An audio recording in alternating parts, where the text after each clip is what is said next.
Did him again. No, that was the title of the show 2 years ago. Yeah. Give me a hoorah. Give me a hell yeah, brother. Hell yeah, brother.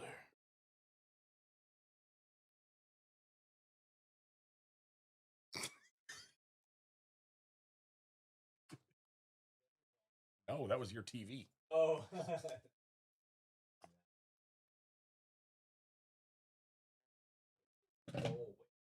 I don't. Yeah, we talked about that last week. Pissing me right off. Right off. Where do you get on? Park Street, actually.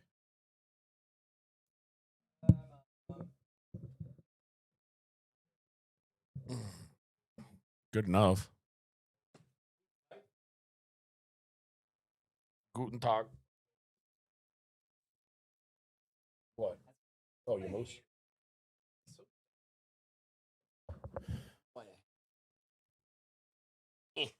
Oh, fuck. I forgot my Red Bull. Give me that. Oh, that's warm.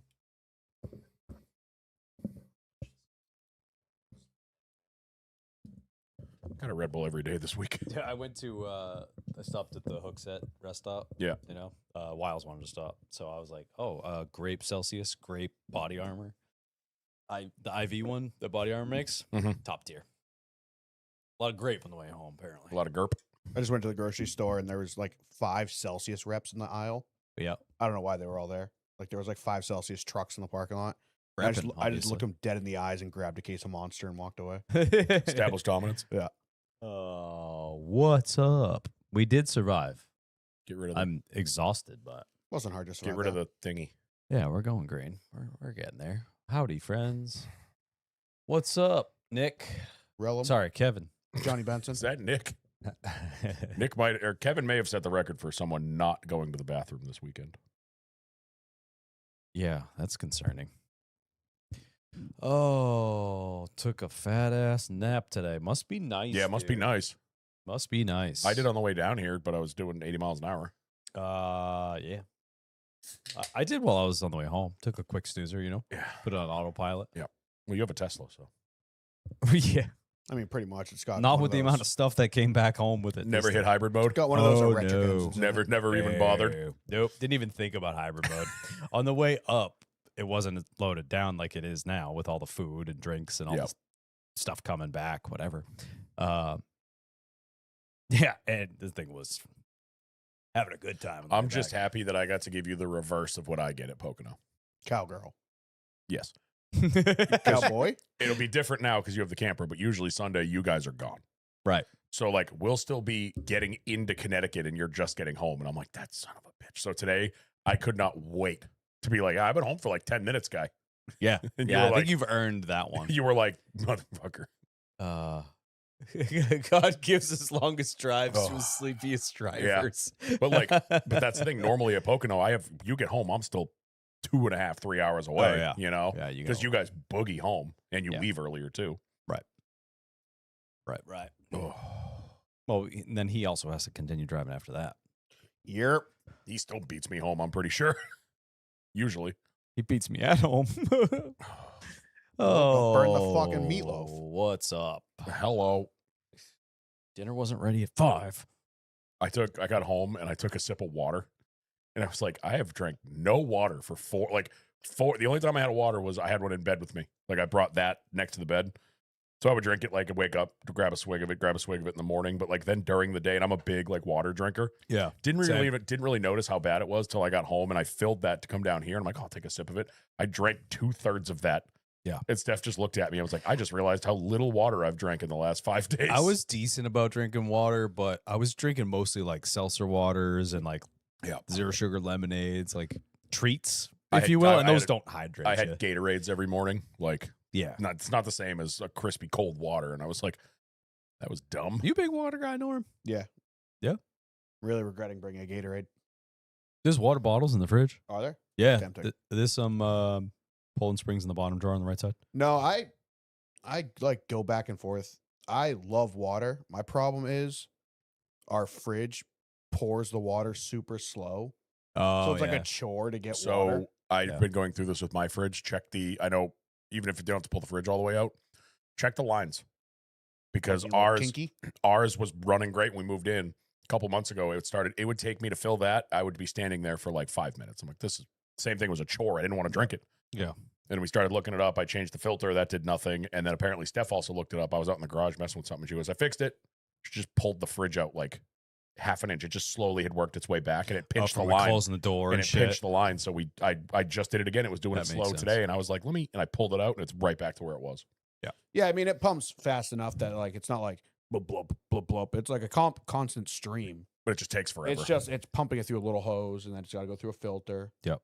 So it's just one of those things where it's like I got to fill up this water bottle that I'm going to drink in 3 seconds, but it's going to take me 5 minutes to fill it.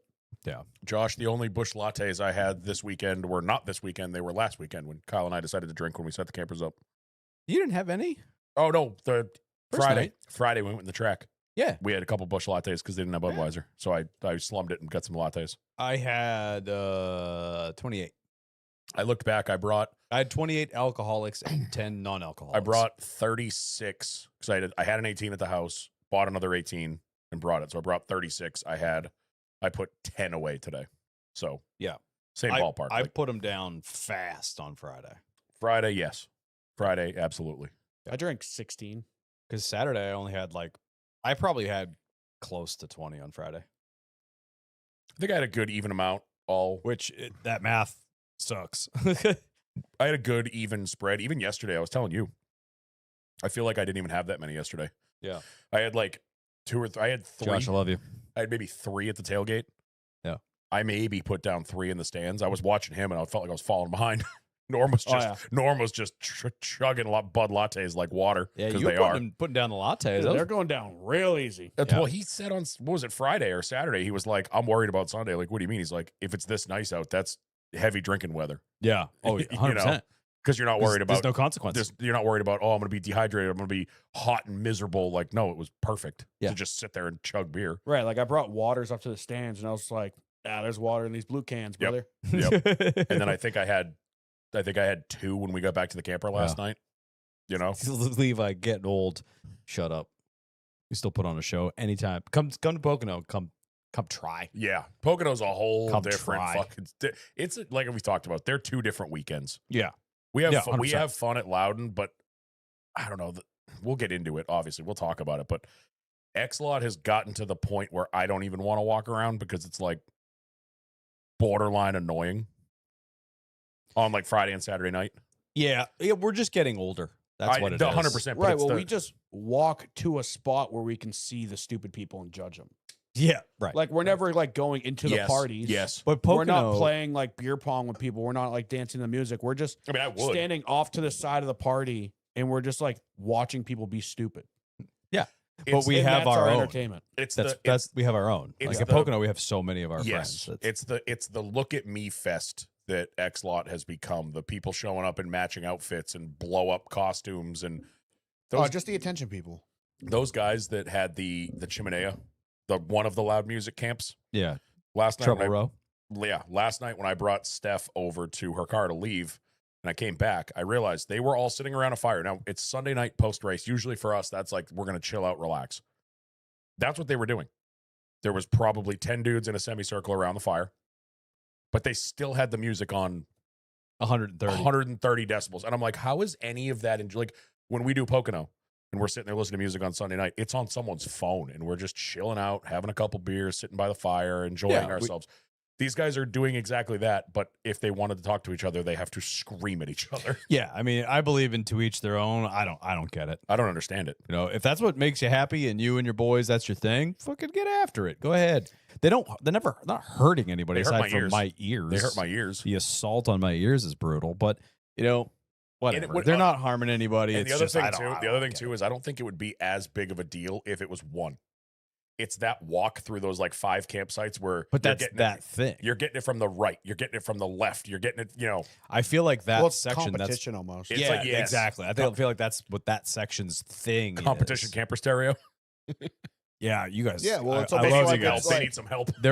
They're all super nice. Like they're all Yeah. waving, saying hi Oh, to yeah. everybody every time you walk by, whatever, giving you the thumbs up, whatever. They're But it's they're just like pleasant. It's Barb and Dawn who aren't cool 364 nights a year. But then they come crank butt This is cherry. their one chance to be like, see, people think we're cool. Yeah, Yeah. they're I'm sure they're great people, but Lord Almighty, if you guys want to have crazy stereos, put some effort in, please. Put some, yeah. Like, just at least get on the back of that PA, Do a little tuning. speaker, and take those knobs. See the one that says gain. Take that down from the top.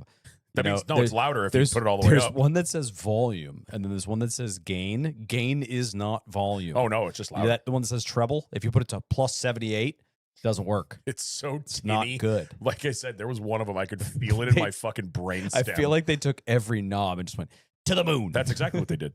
and every- then like slipped on the base one and put it to 0. yeah, Because everything else is plus a million. yeah. And then the COVID shot people also need to get Yeah. a new shtick because that was 6 Yeah. years ago, guys. The joke has run its course. But all no, right, it's well, so much fun. yeah, we'll we'll get get into into it. all of this. We're already getting into it. And Josh, they did announce Pocono. It is the week before Father's Day next year, so I think it's the 13th of June, 13th, something like that. Something like that. Yeah. It's That weekend. it's the same weekend as this year, just next year. Yeah. So that can be your Father's Day gift if you need an excuse for the. Yeah, it's the 10th, 11th, 12th, and 13th will be Pocono. We don't really have much of an off track unless you guys have anything. You want to just get into the weekend? No, I mean, just get into the weekend. Yeah, I got Yeah. nothing. Sweet. Getting after it early. I love it. The weekend was my off track. Love it. Right, as Kyle always says, off track's at track. So Yeah. Dang right. Let me get myself situated here. I got everything queued up. I got guns in my. Oh, sorry.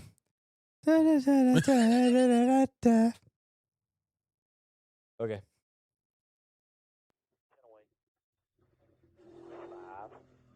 Ready. Green. All rolling clean here. 3 Still 3 out front. Top still 4.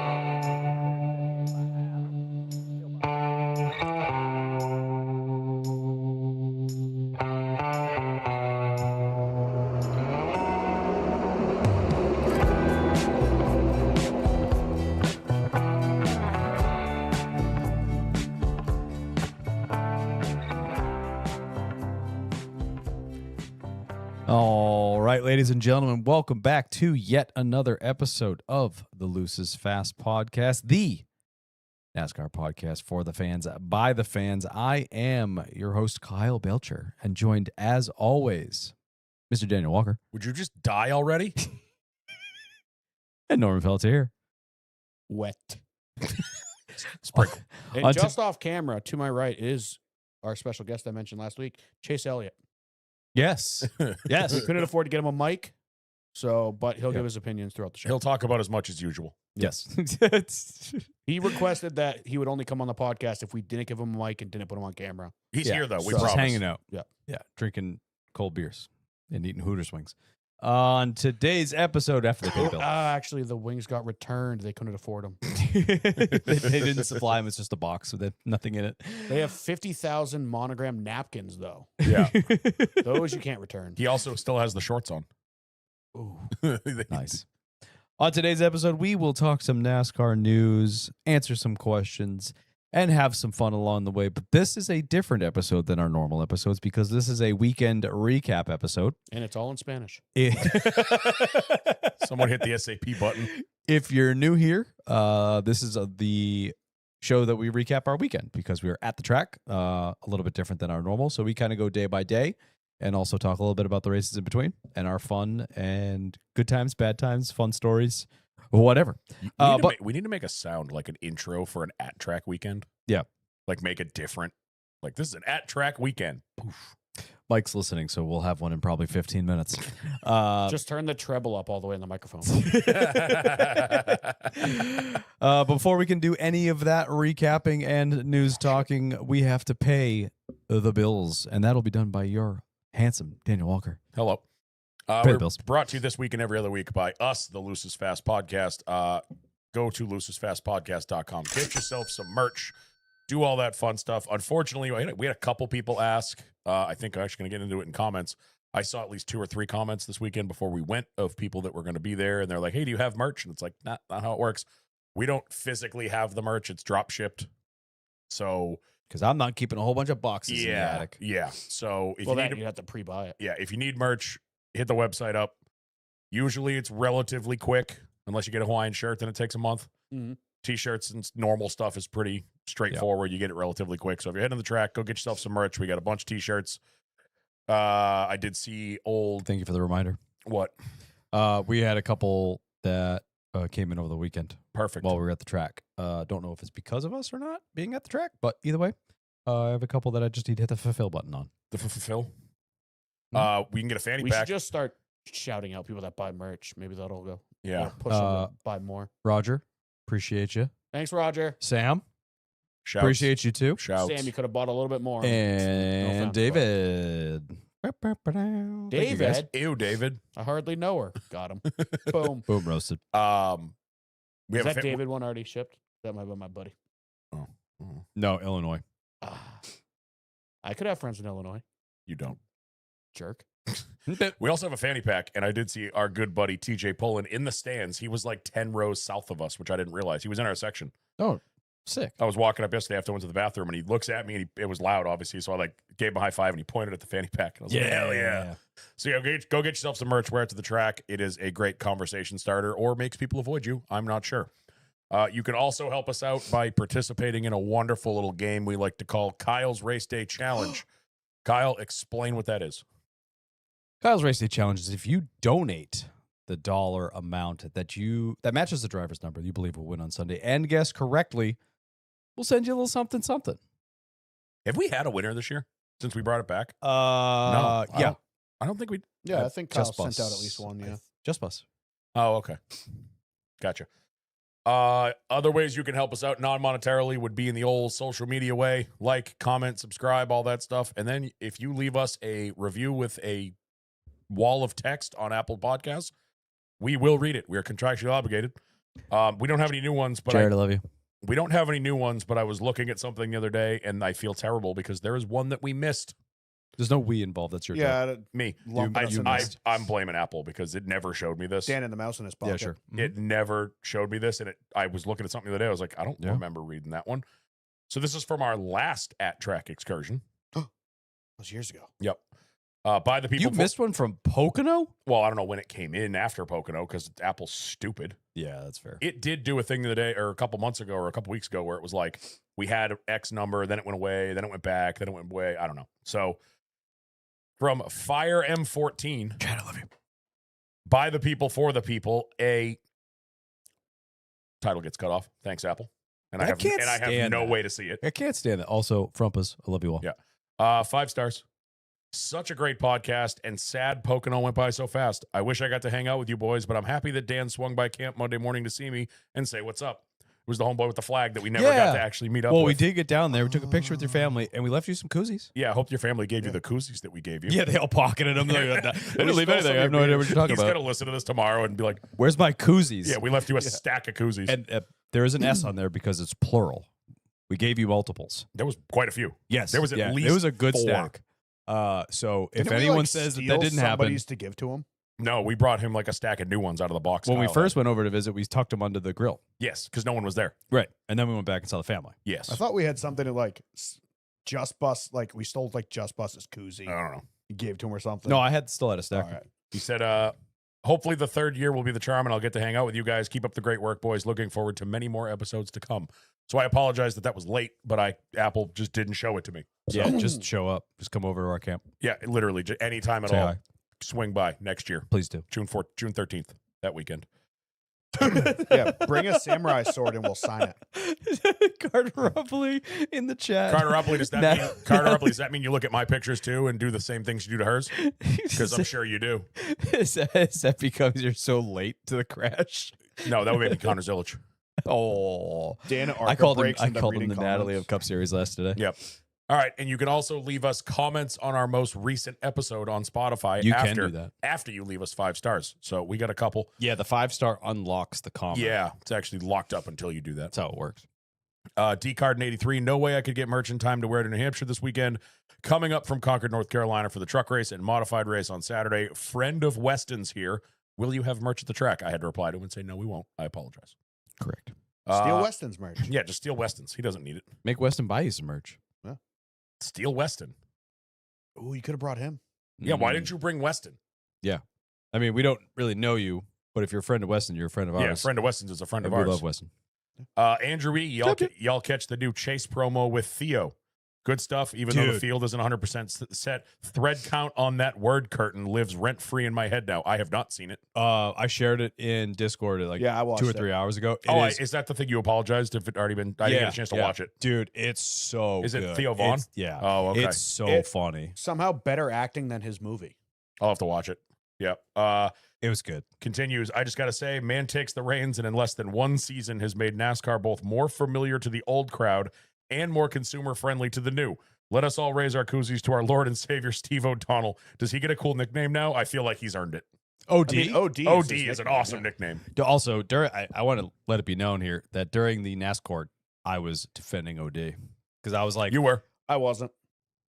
I believe in OD and I believe he was handcuffed, and We were- I believe I am correct. Yeah, there was two Steves, and one of them was evil, and one of them was good. That's I what I don't, said. I don't know the proper terminology, but I think I called him fruit from a bad tree or fruit from a poison tree. I think that was after NASCAR Yeah. was over, and we were surprised that they both didn't get. Understandable Yeah. thought process though, Yeah. because and then you found out in court how handcuffed the poor guy was, Yeah. and he seems to be having a great time He does. despite having some really tough things to do right away. I think he's borderline overcorrecting on some stuff.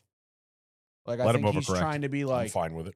too cool of a dad, but so far the things he's done have been good. Yeah, Yeah. if he wants to be the mom in the aisle But with so the film far, camera he's from been Mean like- Girls, A little bit like, oh, liquor cabinet's unlocked, but don't go in there.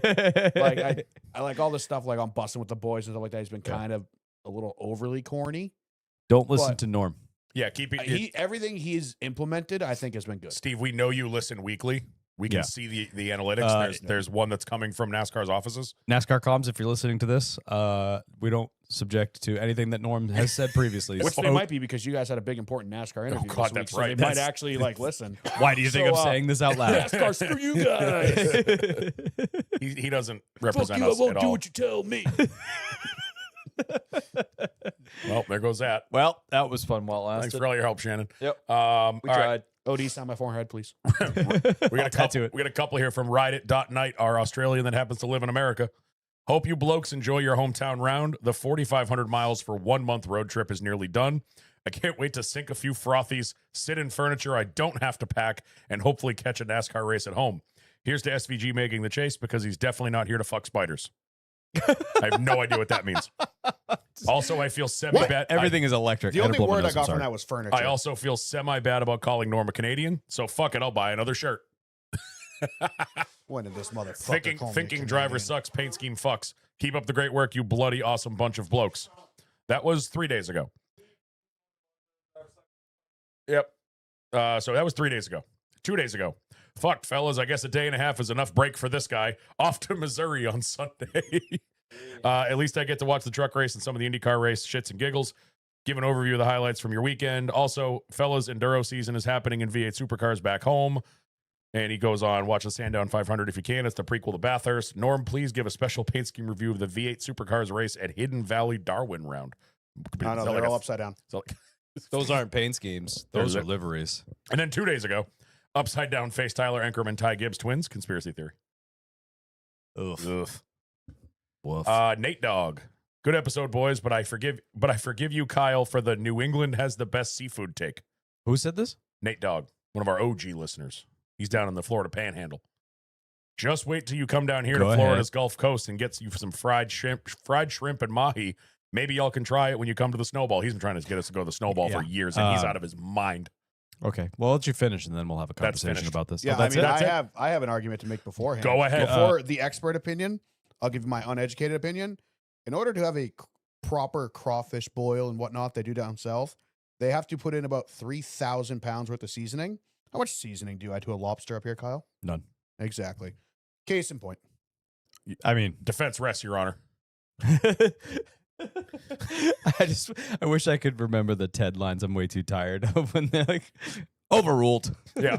Yep. Yeah, I figured I'd leave you for that one. That's a immediate call out on Seafood King over here. First of all, Nate, I love you. You've been a listener here a long time. That is a fight on site statement. yeah, you know what? You know what? The one restaurant that has failed in New England, What Red are the Lobster, What are the two things that he just referenced? fried shrimp and mahi. Okay, so if you have to fry it, probably not great. First of all, I'm agree with that. you can't anything that is To start with, I'm specifically. sure the end result is great. Yes, that is fine. Yeah. But frying is cheating. Yep. Yeah, I love fried fish of any kind, 100%. But that is not the pinnacle of anything. You don't brag about something that's fried. Yep. I'm with that. Ever. Unless it's at a state fair. Yeah, but that's snack food. Yep. That's junk food. Like you're not top tier quality is not fried. Yeah.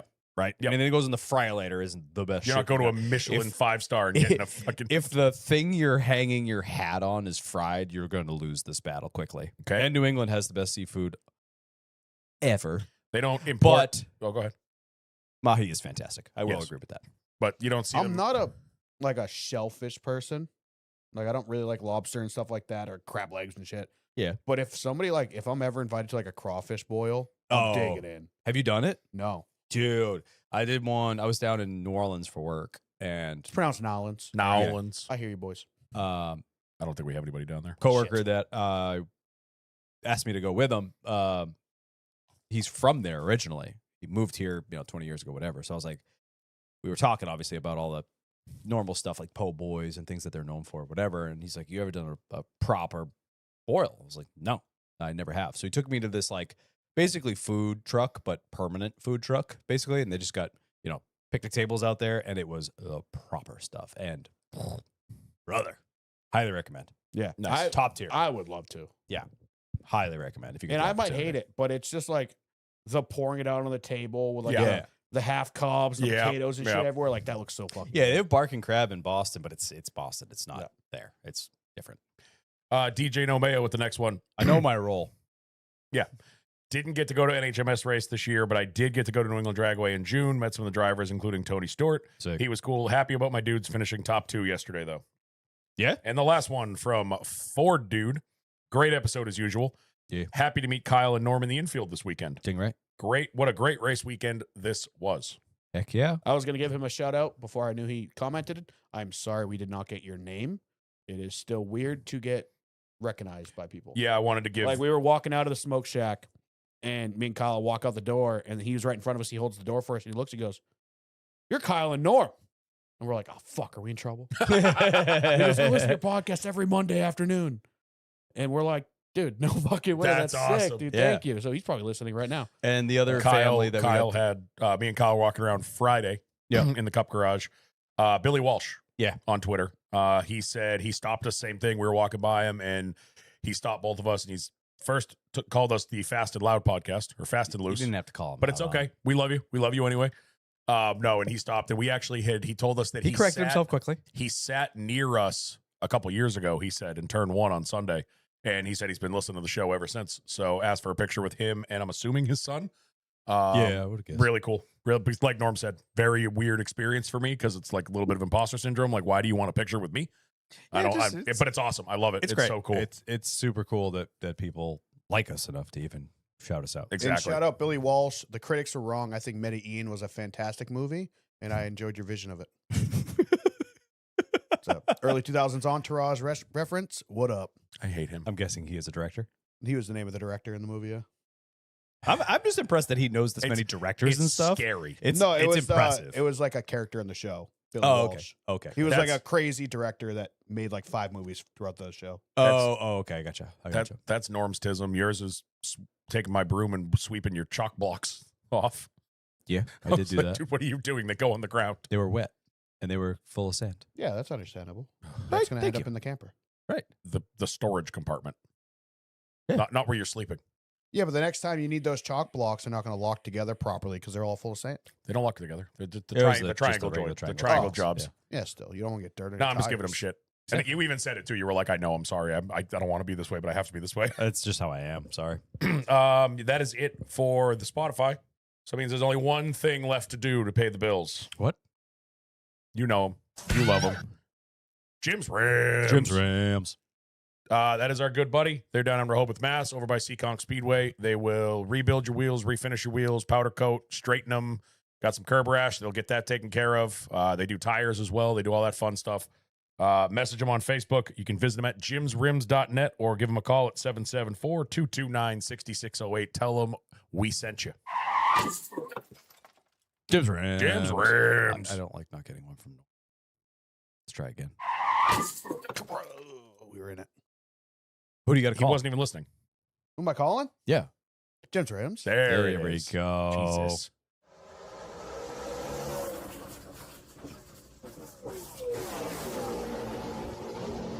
Sorry, I was a little distracted. My friend sent me a picture of a Ford Ranger, and you know I had to look at it. Race picks. Bum, bum, bum. The old race picks. I'd like to preface this with I apologize to Joey Logano fans last week. So I mean, you didn't do horrible. Yeah, you screwed us, Joey Logano fans. I'm one of you. All right. Calling back to our picks from New Hampshire Motor Speedway. Bringing up the caboose. as usual, you can just Daniel Walker with Joey Logano. Can we rename the caboose the Dan? Because that's where I'm at right now. Getting him a whopping 23 points. This guy stinks. Bringing him to 725. Norm Pelletier. Oh, actually, sorry. I am next. Did not finish the highest, but I got the most points on the By day. one. Doesn't matter. You didn't gain anything. Josh Berry getting me a whopping 49 on the day. Big day for Josh Berry. Real piece of shit. Hope he never gets a job. Leave him alone. He's trying to get a job. Norm Pelletier does take the victory on the day, getting the bonus 5 points for beating the boys, but that only gets him 48 on the day, bringing our totals to 882 for me, 806 for Norm, and 725 for Dan. Dan's 160 points. Brother. Don't worry, the reset's coming. not soon enough. No, it's not. I know it's not. We were doing the math last night. Kyle got all excited. I just locked up the regular season championship. And he goes, even if Norm maxes out the day, I still beat him by 1 point. And I'm like, does that count if he gets the pole? I watched the color drain from Kyle's I was face. like, And he goes, actually, that also doesn't include if he beats us. And if he has a max point day, he would have beaten us. Yeah, if Norm sweeps the day, he will beat me. Yep. And Uh, you have to wreck out, too. You'd have to, like, get You're one. what, 70? You'd have to get 1 76 point. points. 76? You would have to get 1 point. Easy Ish. peasy, dude. Yeah. So Norm has to sweep the day, basically, for the most part, or Yeah. be like Close to it. 2-1, 2-1, Yeah. or whatever. Easiest day of my life. So, with that being said, we have to choose for Daytona. Despite the win on the day, Norm has actually already locked his pick in for Daytona, and he's going with McJesus himself, Michael I McDowell. forgot he did that last week. Dude, I mean, it's a good pick. It's a great pick. dodged a bullet this weekend. Oh, my God. Wow, you're going to leave Priest I on was- the table all season? I used Priest. Oh, well, it's not blacked out. I didn't use Priest? You did not Yeah, use You've it never was- used Priest. He's a... he's a I believe you wanted to, and Dude, one of us stole him. Yeah, I from think you. you're Oh, right. Dan stole him from you earlier. in probably the for season. North Wilkesboro. I just took him, so yeah, sounds about right. When did I use him? Well, whenever you used him is probably when you stole him. Yep, North Wilkesboro. Yep. He's going to be trying too hard. I don't see you. Scared. You heard it here first, Ryan. Norm called you a tryhard. Don't talk to him ever again. Dan, where you going for the throw the darts against the wall? Does it move? matter? No, not really. Give me Cindric. I mean, that's a. I think that's the a Penske good boys are pick. going to be really trying to help him. It could go badly because they could push him sideways. But he is not, I mean, he's relatively safe, but he's still close enough to the bubble that if he has problems, there could be problems.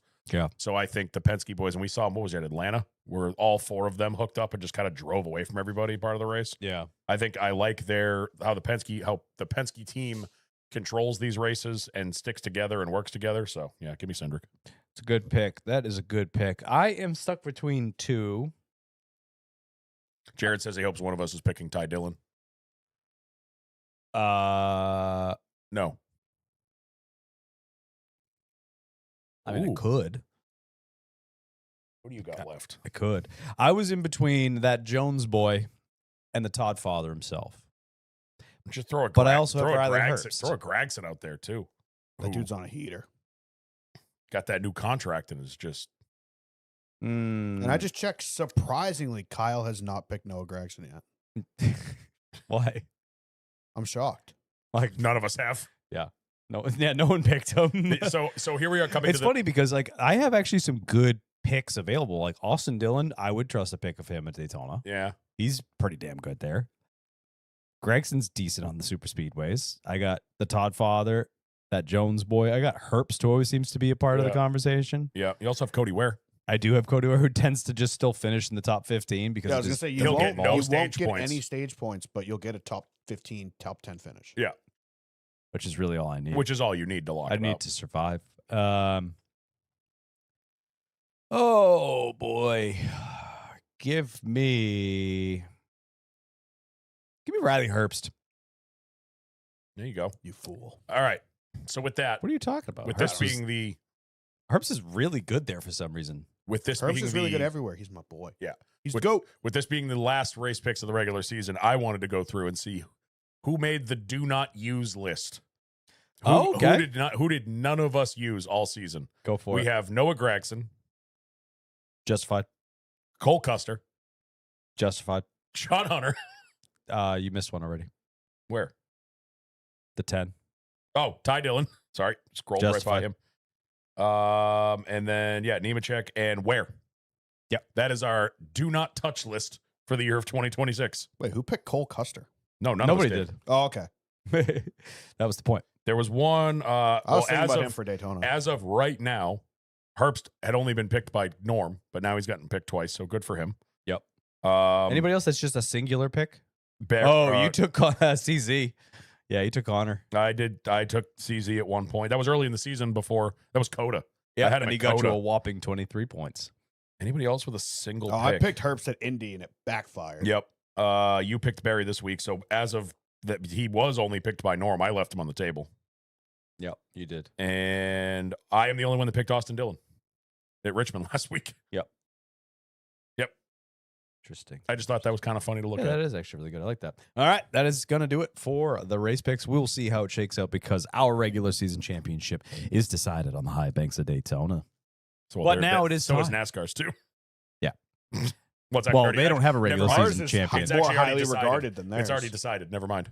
They don't have a regular season champion anymore. We do. They have a number one seed. Yeah, which is dumb. Just do the regular season championship. It's But so what's stupid. the point? It's so stupid. You're just getting rid of the trophy for no reason? The trophy was cool. Save too. money. It was a cool trophy. Yeah. Money savings. Yeah, because they lost a lot in You December. mean to tell me I can take that all right. the trophies off Kyle's graphic? Yeah.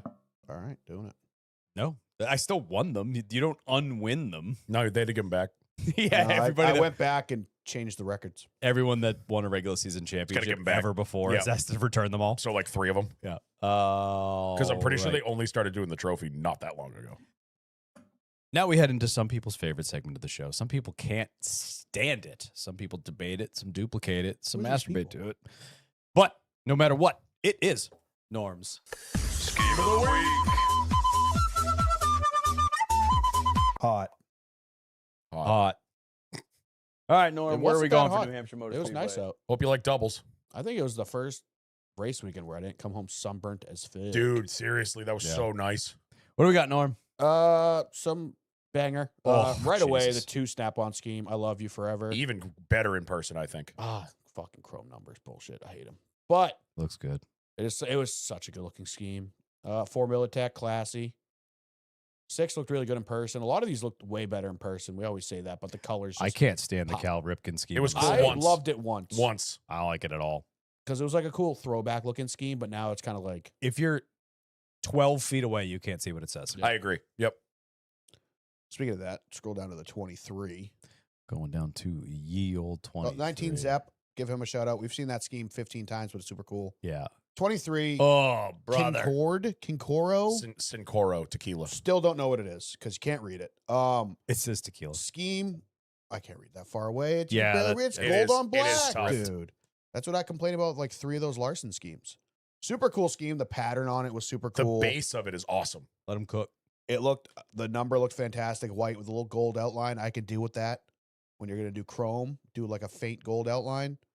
But the logo placement sucks because it's tiny. It's on the door. The entire quarter panel is wide open, but it's just super hard to read. It was. Yeah. It actually looks better in this picture than it did Yeah, in person. In definitely. person, it was tough to read.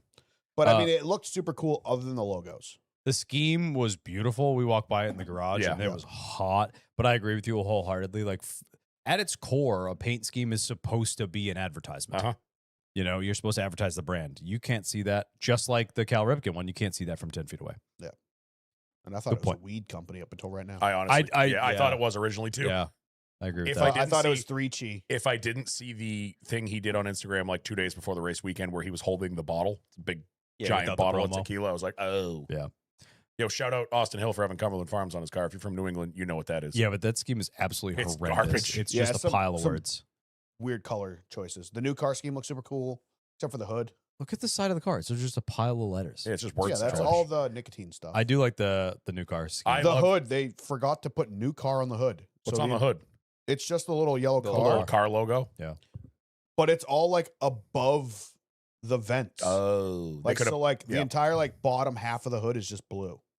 So if it's coming right out, you can't see it. 35 actually looked really good in person. I'm gonna miss that car next year. 40 car. This is, I mean, undoubtedly scheme of the week. Super cool. I love the 40th anniversary number change. I'm happy NASCAR let them do that. I agree. I have absolutely no problem with it. Car looks way better in this photo than it did in person I thought it looked cool in person. because it brightens up the car. It was super dark. I mean, it needed to be a sunny weekend for the scheme, I think, with kind of that gold flake they had going on. Super cool. Only change I would have made was made the Dollar Tree on the door white Oh, on the gold. I Yep. think it would have popped better than the green, but otherwise, super cool scheme. Yeah. The colors looked great. The number, I like it actually. I think the font works for 40. Mm. Looks a lot better than 84. I was gonna say. Now that he mentions it, it is a lot brighter in that picture. When we saw it in the garage, Yeah. it almost looked bronze. Yeah. In the garage. Yeah. Yeah. I think that car needed to be in the sun. Yes. Yeah. I and agree. it would have popped because it was almost like a flat but metallic. Yep. Well, it's August. You'd Yeah. probably expect it to be a sunnier day. Assume it. But otherwise, it's a really good looking scheme. Yeah. Looks a lot better than the 43. I hate that scheme. Anything else honorable I mentions? think there was some down low. 51 looked really cool. Schluter cars. Not really as cool. good as the renders. Mohawk scheme, flawless, no it's notes. so good. I Except love for that get rid one. of the chrome numbers. Fucking hate them. Sorry. Moto scheme actually didn't look bad in person. I thought it was going to be more offensive based on the renders. Like Yeah. It was I sharp. thought it was going to be really pink, and it really wasn't. No, it was the moto ended up being like kind of more I mean, red. it's not nearly as bold as a lot of the Tootsie schemes. Yeah. I liked it. I kind of now this was the scheme of matching vehicles, and I 88, I think, looked better than the 97. liked the 88 and the 97. I thought they looked cool. What? You just said the scheme of matching vehicles. the theme. No, I said the theme of matching Oh, vehicles. I was like, no, what the did he theme. say? This was the theme. So we had got the it. Almendinger and Ty Dillon, the 16 and the 10, both ran identical campers in cars. The 88 and the 97 they both had super file. They at least were nice enough to inverse them for us, but it was still in person. Even then, you'd see them coming at you on the front stretch. You're like, which one is it? And then they would, Yeah. then they'd get in the corner, and I'm like, oh, yep. I did that throughout the race. How do you yeah. feel, Norma? How do you feel about, as our resident expert here on the paint schemes, how do you feel about team matching ish schemes? I am completely okay with it as long as they change colors. Yep. Like the 10 and the 16 is, I mean, just inexcusable because you ran two identical paint, like literally identical. They didn't even change the color on the roof number. Down to the associates, they're identical. And the numbers look very similar shape wise. So, I mean, spotters, I'm sorry. Yeah, that's what I was gonna say, Mike. My Like, I think the opinion 10 is had C best on it. I'm not sure if the 16 had C best. They're a Otherwise, little they're the same. Yeah. right behind the number. give your spotters a shot. Yeah. Yeah. You know, Yeah. I like matching schemes. Like they're a part of when they did the Red Bull ones and they flipped them. Yep. Yeah. Those were sick. That's awesome. This is, I mean, just teams lazy. have done it for years. Michael Waltrip Racing, I mean, RFK now. A lot of teams run like the same scheme shape, Yeah, but change the theme colors. per se. Yeah, Like the 88 and the 97 were a little too close for comfort, but they at least made an effort. The monster cars, at least 2311, they were the second monster car, so they made an effort to at least change some things. yeah. Yeah. Side skirts, they added green to the roof. Obviously, the numbers are slightly different. They added the stupid tusks on the front, whatever they call those. Fangs. Whatever. Fangs, Yeah. tusks, teeths. Tifuses. Teephuses. So I don't hate it. Like the 40 and the 43, they're both dollar schemes, but they look different enough.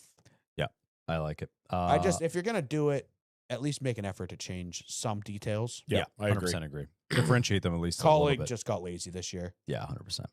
They got a lot of other stuff. Like their going on. trucks are all the same now. Oh, yeah. They had 3 yellow trucks. Well, that's going to do it for Norm Scheme of the Week. That is the number $40 Tree Toyota. Toyota. Too bad it was all the way in the back. The only all thing day any Dollar long. Tree car did right this weekend. Yeah, It they looked were so all sharp. cursed. It ran so terrible. Every single Dollar Tree car this weekend in every race, there was one in all 3 races. John Hurt Nemechek hit everything but the lottery and the truck race. Yeah. Justin Bonsignor got spun on the last lap of the modified race in the Dollar Tree Modified. Yep. And John Hunter spun on his own on Sunday, and then something happened to Jones, and we don't know what it was. I think he hit the wall and like broke the transaxle or So something. would you say 2/3 of the Dollar Tree schemes were John Hunter wrecking them? Yes. Yes. Just checking. Can't stand. I mean, 2 Fords. Huh? 2 Fords. They had 4 cars, and he Oh, wrecked 2 of them. So yeah, half of them. Yeah, I didn't count the Jones. Half one, of I them. guess. I will Sorry, say, 50% of the Yeah. them Do you were wrecked think by John 50% Hunter. of the time, you're going to get wrecked by John Hunter even checking a Dollar Tree car. do you think drivers are starting to become aware of that? Yes. That you're jinxed when your sponsor sponsors the race. Oh. Like Joey Yeah. Logano always wrecks in the Pennzoil races. Yep. Alex Bowman always wrecks in the Ally At Nashville, Nashville. races. Yep. Austin Hill always wins the United Rentals. He's Well, the either reverse way, jinx. it's positive because they have to pull out the United Rentals forklifts to get all the carnage off the To track. get the whenever people he does killed something. off the track. Yeah, but he does seem to win that. He does. He a does. lot. But yeah, you could say like the Toyotas have always won like the Toyota owners races and stuff like that. Yeah. But it seems like that's got to be like a little weary. Like when your Yeah. sponsor's like the main sponsor, like It's when the "Ah, spotlight's fuck." on you. Yeah, It's I like think I'm crap. cursed this I weekend. feel like it's Yeah. one of those. I feel like it's going to become one of those weird superstitions like green race cars. Yeah, I did too much. I did too much promo. I'm gonna wreck. Yep. Yep. Yep. I agree. All right, let's keep digging.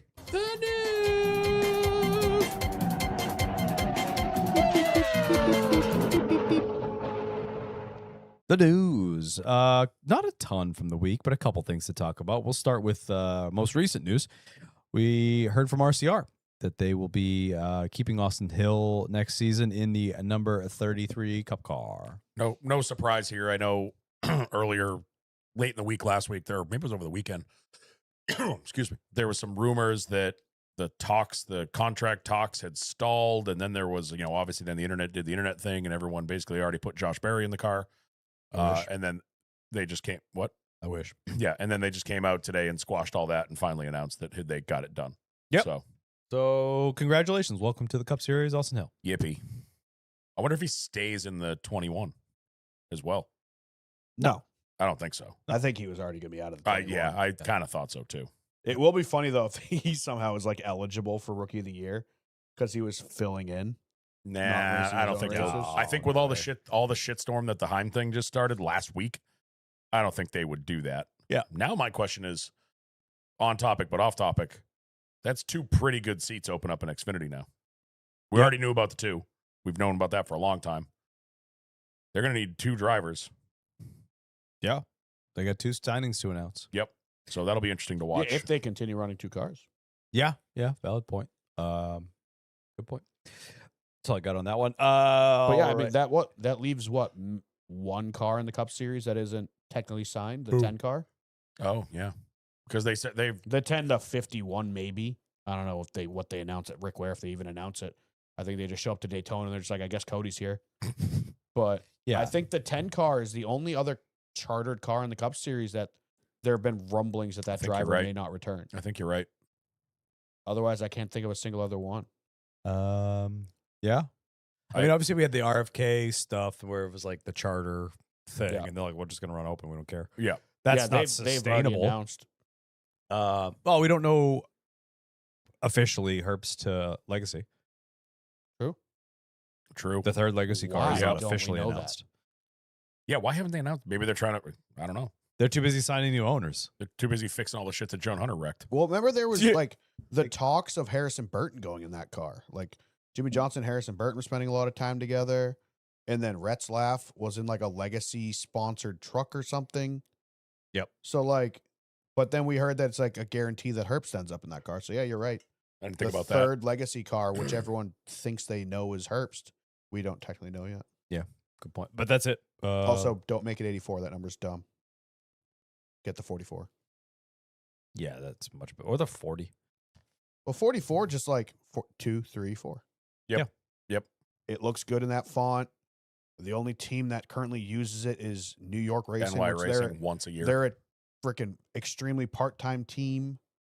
Yeah. Like, wouldn't it be hard to get that number moved over to the other team? Like, Yeah. All right, next bits. We got a couple NASCAR bits of news. We learned this past week that Chicagoland is back, and it will not be Chicago Street. good. According to Bianchi, it seemed like a money thing, like that the street race just took too much money. I mean, to it's a put on. massive investment Yeah. and undertaking. Yeah. So I firmly agree with that. I would have been fine with either one. I enjoyed the street race. I enjoy Chicagoland. I just think we need to be there in some capacity. yeah, I don't think care what the capacity is. Do it. why So, spend 10, 15, whatever $1 million to put on a street race when there's a perfectly good racetrack. Yep. An hour away. Yep. Yeah, and also like we keep talking, like street race that should be moving. Yes. We should not be going to the same city 3-4 times. I agree. 100%. Like you want to go twice? Sure. Like If- that makes sense. First year, yeah. get some people word of mouth. The next year it should fill up. Yeah. But then move on to the next city. If you're going to make that investment, get an ROI because you're going to get that first year excitement and you're going to do the diminishing return is always there when you do the same thing over and over and over Yep. again. If they keep repeating it, it's just look at LA, the Clash Yes. at the Coliseum. I've used that example all the time. Down. So I like, use that example every time we talk about this. It was packed the first year. Yeah. Kind of packed the second year. I mean, the third year, obviously they had to move everything up. The schedule got completely fucked. It was miserable weather, like whatever. But I still don't think they were going to be that even half of what they were the second year. Right. You know? So I agree with Norm. Keep moving around. Yep. Also, same. I think the LA Coliseum would be more successful now. Like I think NASCAR's come a long way in the 5 years since. I agree. I could agree with that. make an argument with that. Yeah. But that Uh, being said, like Coronado, we're gonna do it again. Have they I don't- announced that officially, or is that the one piece They that's were always missing? talking about it. If they plan on doing it again, I see that as kind of a waste. Like that was like a cool 250-year anniversary, celebrate the troops and the Navy and stuff like that. That was super cool. Yeah. But move yeah. that ship literally somewhere else. Like go to another fucking military base. I don't give a shit, but I- like Yeah. keep her moving. I kind of agree with that. It was really cool, and the whole thing with it being the 250. I think one of the I recently think I kind of heard. tarnish it. Yeah, one of the things I heard recently is if they do go back, the track might be different, like smaller. Right. Should be. Right. Like keep it evolving. Yeah, And also that's another one where you're just gonna get more people. Send it through a hangar. yeah. Please, Yeah. Oh, that'd be so Just- sick. they're right there. You were 20 feet from two hangars. It's not hard to do. Yeah. Send it Ken through Block a hangar. did it in like 2003. Yeah, Ken Block did it in a Subaru. Yeah. You can do it in a cup car. Yeah. Nice. It's not that hard. Talk We'll to see. Red Bull. They love flying through shit. I'll They'll do figure it. it out I'll for do you. it. Just come on, just give me the car. Give I'll me the do keys. Do you guys have keys? They don't have keys. I know. it. The racetrack doesn't The need keys to race the cars, hangar to open it up. Norm. The hangar might have keys because I think they move. Race cars So- don't need headlights because the track is always And Dan's Lit. no longer on the podcast. We're looking for a third host. perfect. Finally, God, All right, keep take moving the here. handcuffs off. We learned that the Truck Series will be heading back to the Great White North, Canadian Tire Motorsports Park, the first weekend in September, I believe. Yep. Something like Oh that. wow, late in the year. So Is that in the chase? Yeah. It might be for them. First weekend of September, I would think it's probably got to It be has to be close. right? If it's not, it's like the finale. Well, their finale was just now, so that's a week later. I guess it could be a week later. Yeah. I, Yeah, but I I mean- doubt they would do that as the cutoff. So it must be The Cup Series does 10 races in a row. Right. No breaks in the playoffs. The trucks. That's going to be a chase weekend in the Cup Series, so that will be a chase weekend in the Truck Series. they don't always line up. Well, they didn't always line up. They yeah, don't but start it still lining needs up to be till 10 races in a row. Yeah. The trucks can't have not 10 races. But remember, they did like the round of 16, round of 12, round of 10 thing. So they were like 2 to 3 weeks off. Yeah, but it was still 10 races. I get what he's saying. If that race weekend next year is a cup chase weekend, Then it has to be a chase and they do weekend for 10 those straight two. weekends, right, that will right. probably I'm saying- be. Yeah, I see I what you get mean. what he said. Timing wise, Their playoffs could have started earlier, but Yes. it, Right, it doesn't couldn't necessarily start have to be later. the first race, I see what but you it mean. has Yeah, to be you're in right. their chase. I would think that's going to be a chase race. That's cool, though. I love it. I think we need to be going to these other places. Like I enjoyed the Mexico City race. I was really hoping their cup would go to somewhere in Canada, whether it's Canadian Tire or a city track or whatever. So I mean, I think it's awesome. And we also learned that the trucks will be going to Bowman Gray. Yeah, they had Raja go out there and do a little spectacle during their Saturday night race at Bowman Gray, it looked like. He went out there in a truck, did some burnouts, and they announced that they are returning. That is going to Or be NASCAR is returning, I guess, for the first sanctioned race Yeah. in 100 years. or that whatever is the fuck going it has to been. be a bloodbath. Yes, it is. Absolutely. I hope you're ready. Carve out 5 hours for that night because it is going to be Chaos. The Bowman Gray pacing race. It's gonna be Phoenix We 2020. do have some complaints with this. 4. It's obviously you can't have live pit stops. Yep. So they're gonna have to freeze the race, drive off into no man's land, change tires, get back onto the track. That sucks. It is what it is. They also claim they can only fit 26 trucks on the That's what track I at one read. time. I don't love that. Either it's all of them or it's none of them. I want to see bumper to bumper, throw the flag, fucking last man standing. That's why we're going to Bowman Gray. If you're gonna do we it, want do to it. see carnage. That's why they're going. They're not going there because they want to see fucking gentlemen racing. They're going there because they want to see truckers in the air flipping over, blowing up, and fighting in the infield. Yeah. There's no other reason to go to Bowman Gray. That's literally why they want to go. That's why they brought the Clash there. That's why they're bringing the trucks there. They want carnage. Carnage sells tickets, sells TV time, sells commercials, sells fucking rivalries. And they're fucking tying our hands behind our backs, dude. Put all 36 out there. See what fucking happens. You'll probably I want to see you'll probably Frankie only Muniz with his rear tires off the ground when the green flag starts because the leader's lifting him up.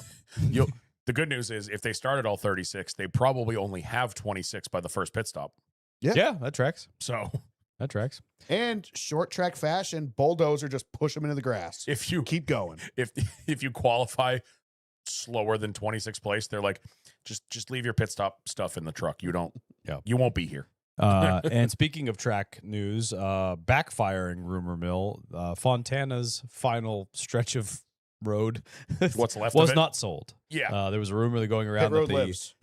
the last of Fontana was sold off. That is not true. Some guy made a tweet. I don't even remember what the damn name of the account was. Apparently Lies Incorporated. there was some sort of paperwork that got legally filed. All it was ending an easement. Yeah. Something like that. And this guy reported that they sold the rest of it. The last 2 plots are gone. Fontana's dead, and now we've got drivers. Raja's posting pictures from when he got to race there. I'm going to miss this place. Ryan Vargas, who grew up out there, like, oh, I lost both my tracks, Fontana and Irwindale, and everybody's all R.I.P. Fontana and shoveling dirt in the grave. I said to Kyle, I said this to you on Friday. I was like, Yeah. I haven't seen any of the reputable, the Official. Glucks, the Bianchis, the Pockrases, the Right. Weaver. None of them were saying a word about it. So I'm like, I don't believe this until, and then, yeah, I think it was Saturday we were in the garage and you were like, oh, everyone's now tweeting that that's not what happened. Not true. Yeah. not And then the true. guy really quickly deleted that tweet and fell off the face of the planet. I would too. Yeah, I would too. I mean, still, track's dead. I mean, they're it's- not building anything. They're not, we already know that this is going to be the end result, but don't report news that isn't true.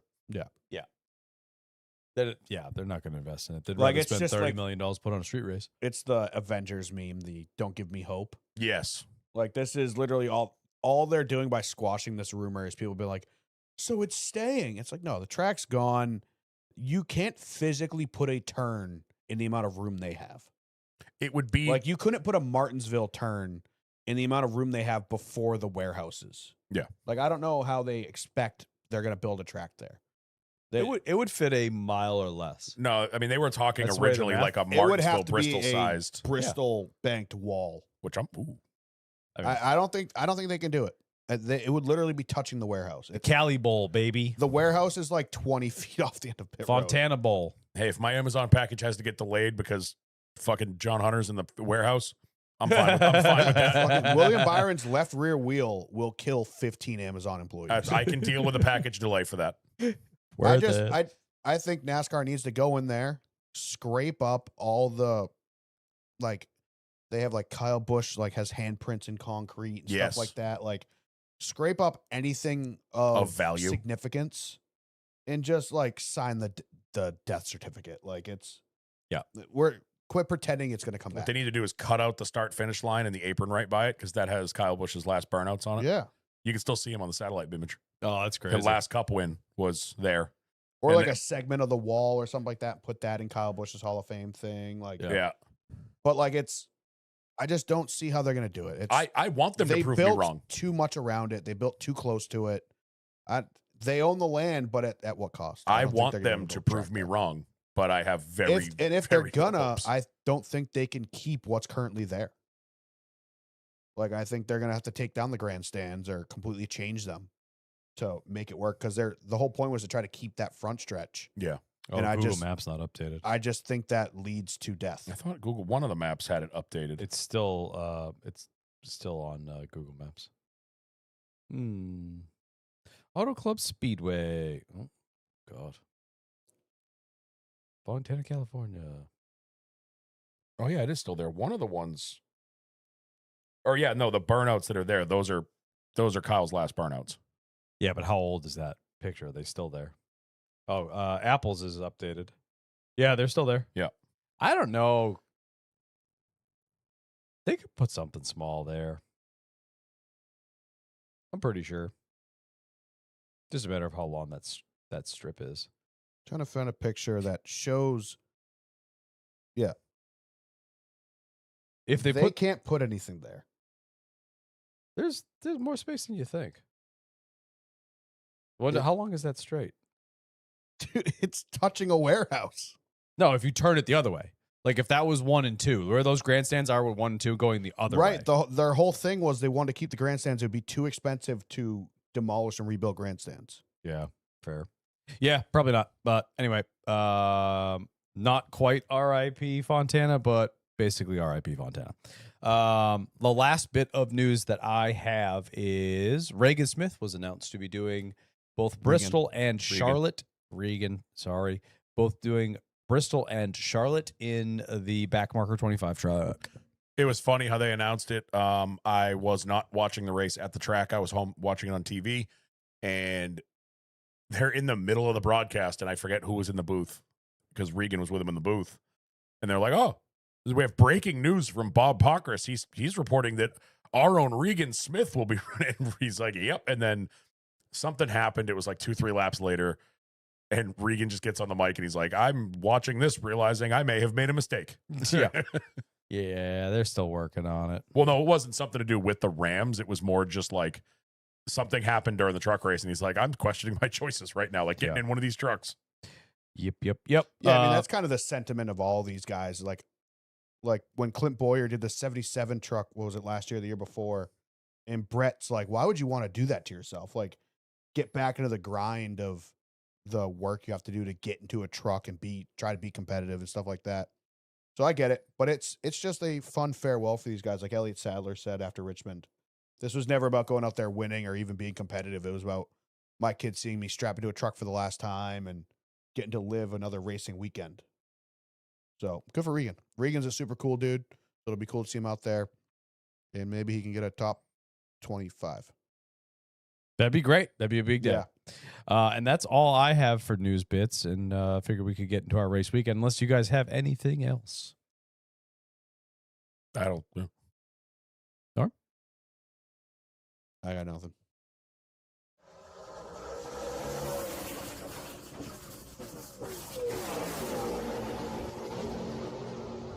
A wicked fast, wicked fun, wicked good time weekend at New Hampshire Motor It was Speedway. wicked piss is what it was. Wicked pisser. The sky was wicked pissing a little bit on Sundays. Yep. That's for sure. Here for it. Yeah. So we went up for the weekend. Dan was up there a little bit before I was. So you got up there Thursday. Anything to report Thursday? Imagine not crazy amount. No, not so much. When did I get there? Yeah, we went up Thursday afternoon. Our good buddy Kevin Wiles that we stay with every year. He was already up there. He got up there Wednesday. Yeah, I think we walked around a couple times, did a couple laps. Still pretty quiet for X Lot. Like there was still a good amount of people there hanging out. I don't think we did really anything on Thursday. We just kind of hung out. Yeah. That's about it. Yeah. Oh, it did rain. That was what it was. It rained a little bit that night. It rained till about 10 o'clock. Yeah. So we just hung out in the camper, and then right around 10 o'clock, the rain let up. It wasn't raining hard, but it was enough to make it annoying to walk around. So, but right after 10 o'clock, it was like everybody was like zombies just kind of coming out of the campers. And I think a lot of them were drinking in their campers because there were some messy people out there on a Thursday night. People do be doing that. We walked around. We walked around a little bit. Scothan was with us as well because he was up there too in his camper. Yep. So the three of us did a couple laps, and then we packed it in relatively early, probably 11 o'clock midnight. Nothing to write home about. So I shot up there Friday. I got there real early in the morning, Friday morning. 7:45 because I woke up at 7:40 and you were already on track property. Yep. Apparently his presence woke me up a mile away. I was dying. We're synced. We are. We're synced. know. I know when he's close. They're gonna match up pretty soon. But yeah, Friday. What did we start the day with? Doing credentials, picking up our So credentials. we hung out. We got you all set up because you had. I mean, your camper was there, but you weren't set up. We got you unpacked, all sorted out. Got your generator running, all that shit. Yep. Credentials opened at 10. I think we cruised down there a little after that. Got our credentials. Went into the media center. Yep. And Hung out in there. Talked to Shannon.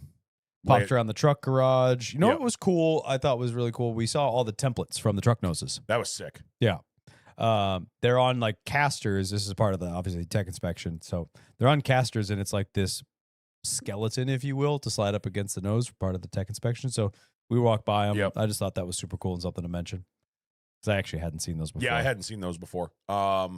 Yeah, we did a couple laps of the truck garage. Cup cars were there. No one was really doing anything. Yep. Like cars were in the garage, but no one was really doing anything. We hung out. Watched mod race, Nope. Mod qualifying. mod qual. Sorry. Yeah, we watched a little bit of mod practice. We went up in the stands, just hung out, kind of tested out our new seats because Kyle moved us for Sunday, so we wanted to get the lay of the land for that. Honestly, upgrade. Oh, they were great. You were weary. I wasn't sure. You were real attitude. I don't like changes. I don't like because okay, hold on. Stop. I will Stop. accept an apology No, whenever you're ready. Stop. I was weary because you originally told me, I moved us like 2 sections over. So I thought we were right on the other end of the thing. It was only like triple that. So then we're sitting on Friday. We're in the middle of 1 and 2, and he's looking around and he goes, "Oh, our section's right there." And I'm like, "Wait a minute, what?" Like because you were like, "Oh, we're in front of the suite." So we used to be in So the did first. we go up to test the seats, or did we go up and accidentally get close? Because you said two different things. What? You said we went up into the stands to check the seats. Well, we kind of did. No, we didn't. So, but then he goes, "Oh, I think," because what did you say? Robin was like, "Oh, you're 2 sections over from the end," and you thought it was Yeah. the other end of the. I thought it suites. was 2 sections away from where we were. 2 sections into the the suite. the where suites. It was 2 sections from the beginning of the suites. Yeah. So it was a It was more pretty like- significant It was, shift. I we think were it was over 7 sections. 7 or 8 sections, but I was a little leery because I like being able to see pit road, but we could still see it, which was good. And then the biggest upgrade was we can now see the big screen that they put up in the middle of 1 and 2 in the infield, which we used to not be able to really see that because Yeah. we were kind of side At a weird angle to angle. it. Yeah. So that was clutch during Yeah. the cup race yesterday, being able to see replays and see what's going on. Yeah. And didn't come into play yesterday, but if it was a hot sunny day, we are close enough to the suites in the grandstands that we were in the shade at 2:00. Yeah. It was perfect. When we went up there for the mod race, it was like 2:15. We were already well into the shade. So if it was a hot, miserable day, we would have had a little bit of relief. So 1 to 10, what do you give it for a score? New seats? Yeah. Probably a solid 8.5, 9. So I strong. didn't really have anything wrong with them. Versus old seats get a. I love the old seats because that's the section I always sat in. Right. So That's got the I'm nostalgia. very familiar with them. Same. I mean, not much less than that. The only problem was is you were in the sun longer. Right. In reality, that's about the only difference in Yeah. the man not seeing the screen. Norm? I mean, I had no problems. I liked them. I think they're definitely better. It wasn't like light years better. Yeah. But it was definitely better. You could see, I'd say like 90% of the track. Yeah. I don't we were think still, I think we need to be, if we could go to the very top of this section, we'd be living in luxury. We were only like 6 rows from Yeah. the top. Yeah. I If don't we think could go to the very there's top, much. I think you could probably see a little bit more of exit of 2 and probably just a little cleaner 3 and 4. Just that, I don't know, 20-foot difference. Yeah. Probably will give Yeah, us a little probably. bit better visual above the walls and the So when I get infield stuff. the renew same section all the way to the top if we can. If we can, yeah. that'd be tight. All right. We'll do it. What else? Ryan Priest tried to run me over the modified. We're down in the He didn't try. If he wanted to. No, he did. So we're down in the modified garage, which is a parking lot with trailers. This was during their practice session, I which love the they mod were garage. they were So having. cool. Well, I was Yeah. telling them it's such a throwback because you're walking around. There's guys just ripping cigs, like everyone's out. In the open. everyone's actually just taking the day off from their construction job to come work on this modified that their buddy's running. Yeah. It's such a good time down there. But we were standing right by the scales, which is on a corner, and the practice session was frantic because apparently they were having tire issues. So they had they were out there for like an hour or longer, it felt like. Yeah. But People it's were like in and out constantly. they were in and out, in and out, in and out. And so we're just trying to be out of the way. And this black car backs out of its spot and then comes right at us. And I noticed it before Kyle did, but it was Ryan. It said Priest on the top of Because the I roof. was recording it. Yeah, it said Priest on the roof above the windshield, and it said it on the bumper, right? Yeah. Or the bottom. So Kyle was recording it. He was just kind of not paying attention, and I'm like, oh, it's Ryan. He had to make such a wide turn that he almost hit us, but then he looked at us. We looked at him. Like we both kind of gave him a little wave, and we just saw the smile behind the helmet, and then he kind of came forward again, Yeah. and then backed up and left. Yeah. like he said. I'm looking at my phone, like trying to get a decent shot, trying to add to the real stuff, whatever. And I'm looking at the screen, and he's getting closer and closer and closer. And I jump back, and then I take the phone. I stop hitting record. Take the phone away, look up, and he's just got the big smile on his face. I'm like, oh, I hate you. Thanks for the and heart I love attack. you. I need new pants now. Yeah, that was funny. Yeah. But yeah, we did that. We popped around the media center a little bit more after that, and then we headed over and did a merch run. Yes, we did our yearly we weren't nearly as because we didn't really hang out at the camper much. So normally we have a couple beers before we go down there. So this was a much more. We had a couple beers. We had a couple beers there, but they didn't have time to take effect yet. Yeah. So So we you didn't go grocery shopping hungry, is what you're saying? no. Yeah. We did our normal run. What did we end up with? We did our track house. Our annual SVG twofer. Our yearly, yes, twist my arm and I'll get 2 shirts for $60. And oh, look at all those cool SVG shirts. Yeah, that's about it. You lost my koozie. I Yep, knew- that happened. We both got Kyle Busch shirts. We did. Yeah. We both bought Kyle we Busch merch. Good agonized job over- changing the subject quickly. That was the plan. We both agonized over which one to get. Dude, if anyone's going to the track from here on out for the rest of the season, go look at the RCR hauler. There's some sick KB merch. Like tribute type the stuff. tributes ones. Dan's wearing one right Yeah, now. I got one on. Is that the one Fire. that says Forever Rowdy on the back? It says Forever Yeah. Route. So I was stuck between. They had one that was just the kind of cartoon image of him bowing, and then they had the black one that looks like the hat everyone had on at Charlotte, which is the one. Yeah, That's the one you got. The first tribute shirt, if you will. It was just the 8 with the autograph at the bottom. That's the one the front. Kyle got. The one I ended up with has his signature on the front. On the back, it's a big 8, and inside the 8 is a picture of him doing the bow, and then it says Forever Rowdy on the bottom. Yeah. So I went with that one, and we got the camper now has a sticker on the back. Yep. It has the black 8 sticker on the back bumper. That's mine. Yep. Yeah. So I hemmed and hawed over that for a while. Yeah, Question. we were standing there for way too long because neither I of us had could. that shirt in hand, and I was like, never mind, give me that one. And I was like, good, because I want that one. I'm not buying the same shirt. Yeah. Question: would it be in bad taste to rip that shirt off for Luce's Fast design? Probably. Probably. I might still do it. That's okay. I'm not gonna I stop didn't you. say yes. I said Just probably. do like Luce's Fast, like signature on the front, on the back, like Forever Fast with the LIF logo. I don't hate it. I don't hate it. I don't hate I don't it. hate it. It's in tribute to the tribute. Yeah, zero didn't money s- will go to the Kyle Busch Foundation, but it'll be a cool shirt. And we don't really make any money on the shirts anyway, so it's fine. The You totally did $13 not we do will that make selling 100 of those. Yeah. You totally haven't done that already with the shirt that you're wearing right now anyway. This isn't a Kyle Busch shirt.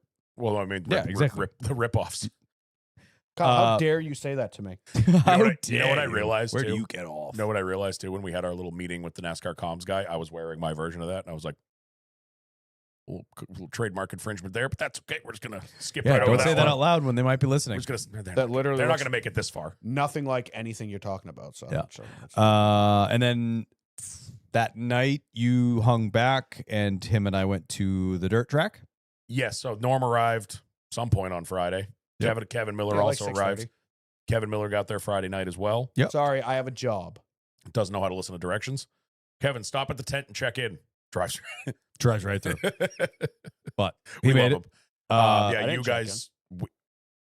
Yeah. Well, you know the gist. He was lost. Um, So then you guys, we've talked about going down to the dirt track every year.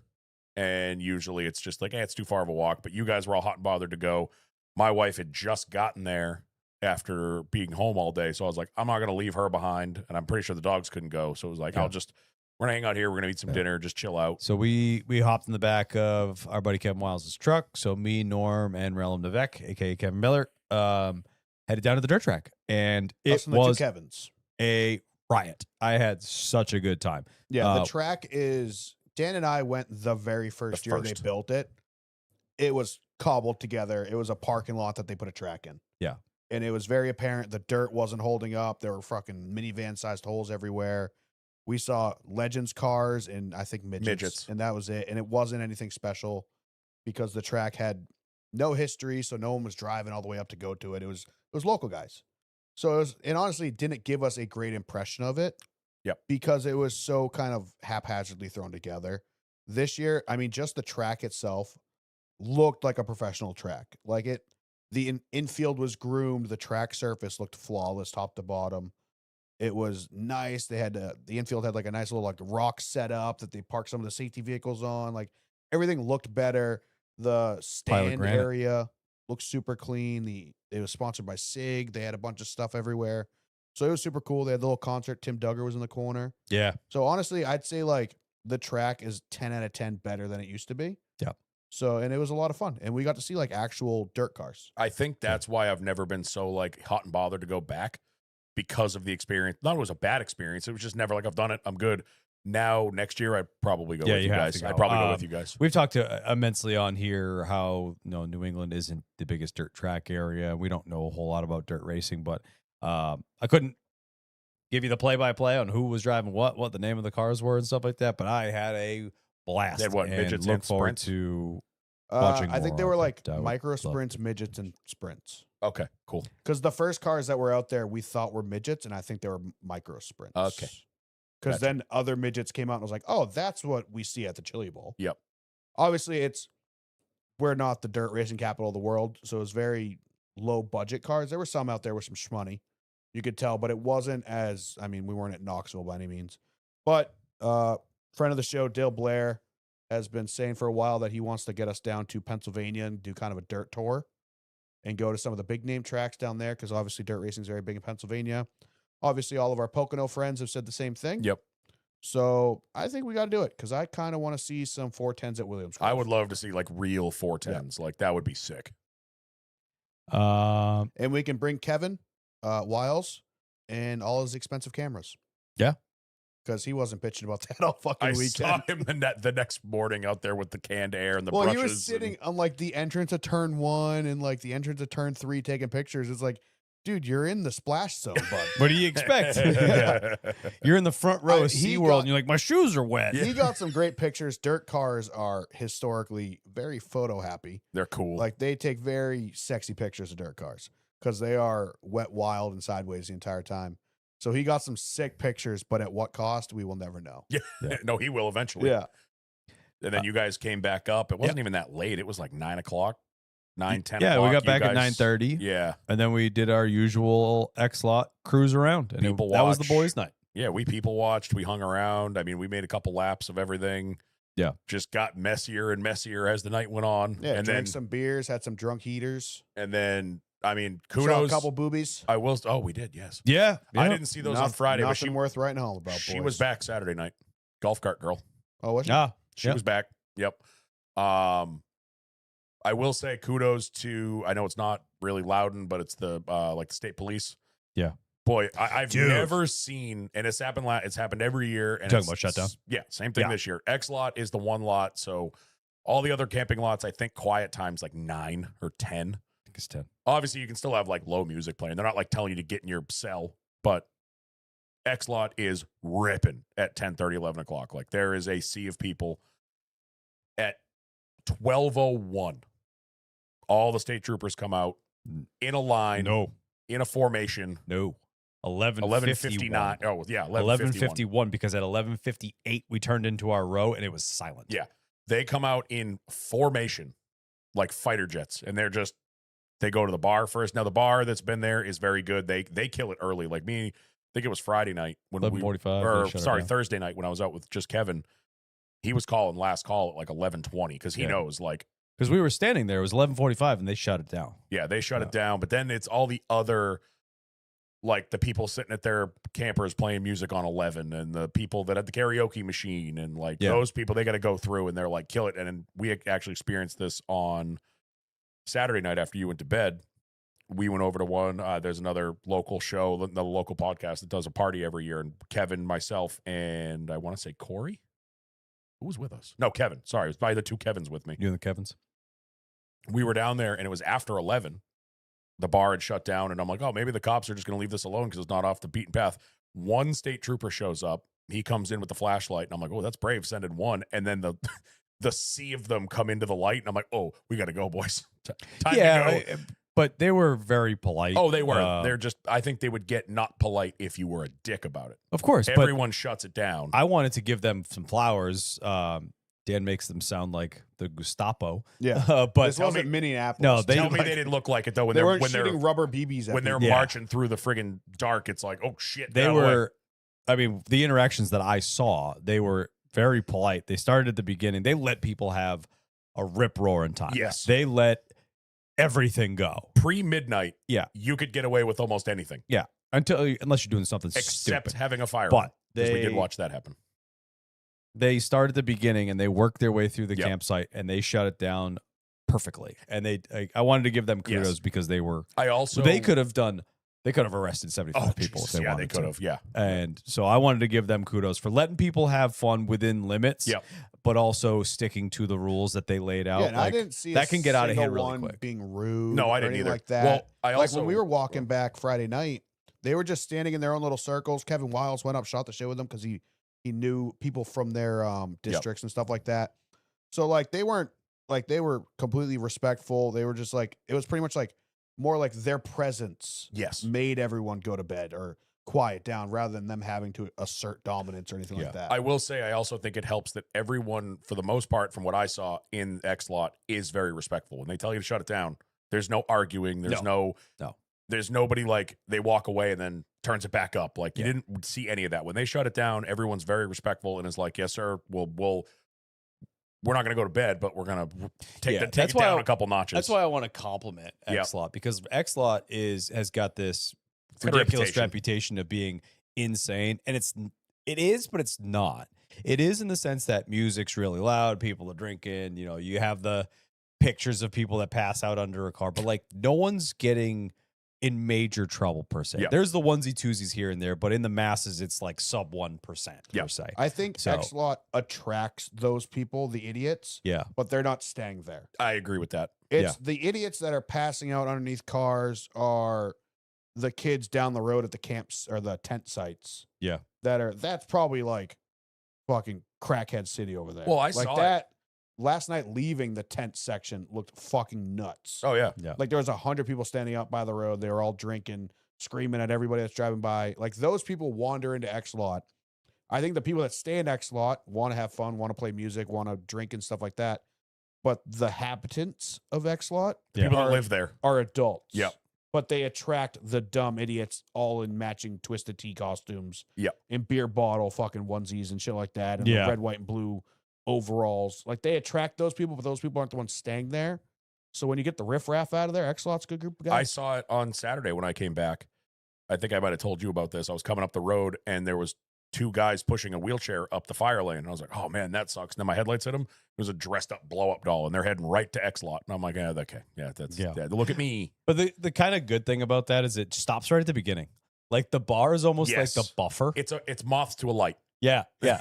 Because people take the right into X-Lot and the bar is right at the beginning. So right at the beginning is chaos. And then you go like 5 rows in and it starts to Well, then you calm get through down. treble row. Yeah, that's like I thought that was like 5 down. No, Maybe that's a little more that's than more like than that. 10. Yeah, Yeah. yeah. But like the last half, I the only what thing row you are have guys? is You guys the are, like, row DJ booth. 20, We're aren't you? 26. Yeah. Yeah. So then it's cool So because I'd say then it's a good 18 to 20 crazy rows. Yeah, that, And yeah. then you get to the beer or the Connex. Jello shop people. And the Connex is like the outlier, but no one goes past that. I think the Yeah. Connex container is the fun X-Lot spot for the residents of X-Lot because none of the people that are coming from other lots make it that far. Yeah, if you go to what we're talking about, if anybody's new here, there's a guy that has an equipment trailer. It's a semi Yeah, it's flatbed, an 18 wheeler with a 50-foot flatbed on it. like Yeah. it's a low boy. On the front of it, he has like a 17-foot camper with no axles that he just dropped on it. So that's where he sleeps. The rest of it is a Connex container that opens the sides of it open. It's not like a front and rear open. The whole side of it opens up, and he just has like a DJ booth set up and lasers, and it's like being at a freaking concert. and more and importantly, a fryer deep layer. Onion rings. Yeah, he makes onion rings and French fries and mozzarella sticks. I think I I, think saw so, flying yeah. as Yep. well. He's got bubble machine and the whole 9 yards. When we so- walked out there Friday, there was damn near 1,000 people.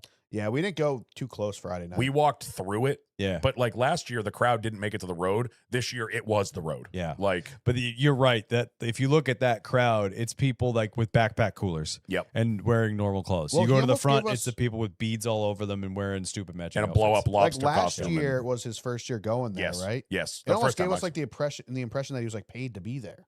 it was so good. Yeah. Yeah, didn't he like said something like thanks for Loudon for having us out here or something like that? Like I think he just meant like thanks for coming out. yeah, kind like of thing. he made it almost seem like he was hired to be there. No, I that mean, guy does it which for the love is of the very game. possible. I 'Cause think- he could be a moving concert. He Like, could be. I that think he could be a does it for the love business. of the game. It might not be a super profitable business. Neither but of that us might- know, He but- might actually be like legit.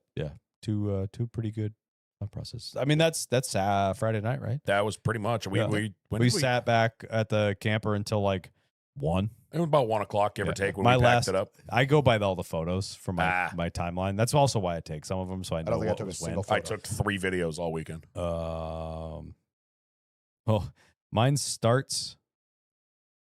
Hold on, I'll just show you guys. You're Sorry for still anyone that's thumbing. listening. Yeah, it starts here because that's the crash when Yeah. I'm driving up.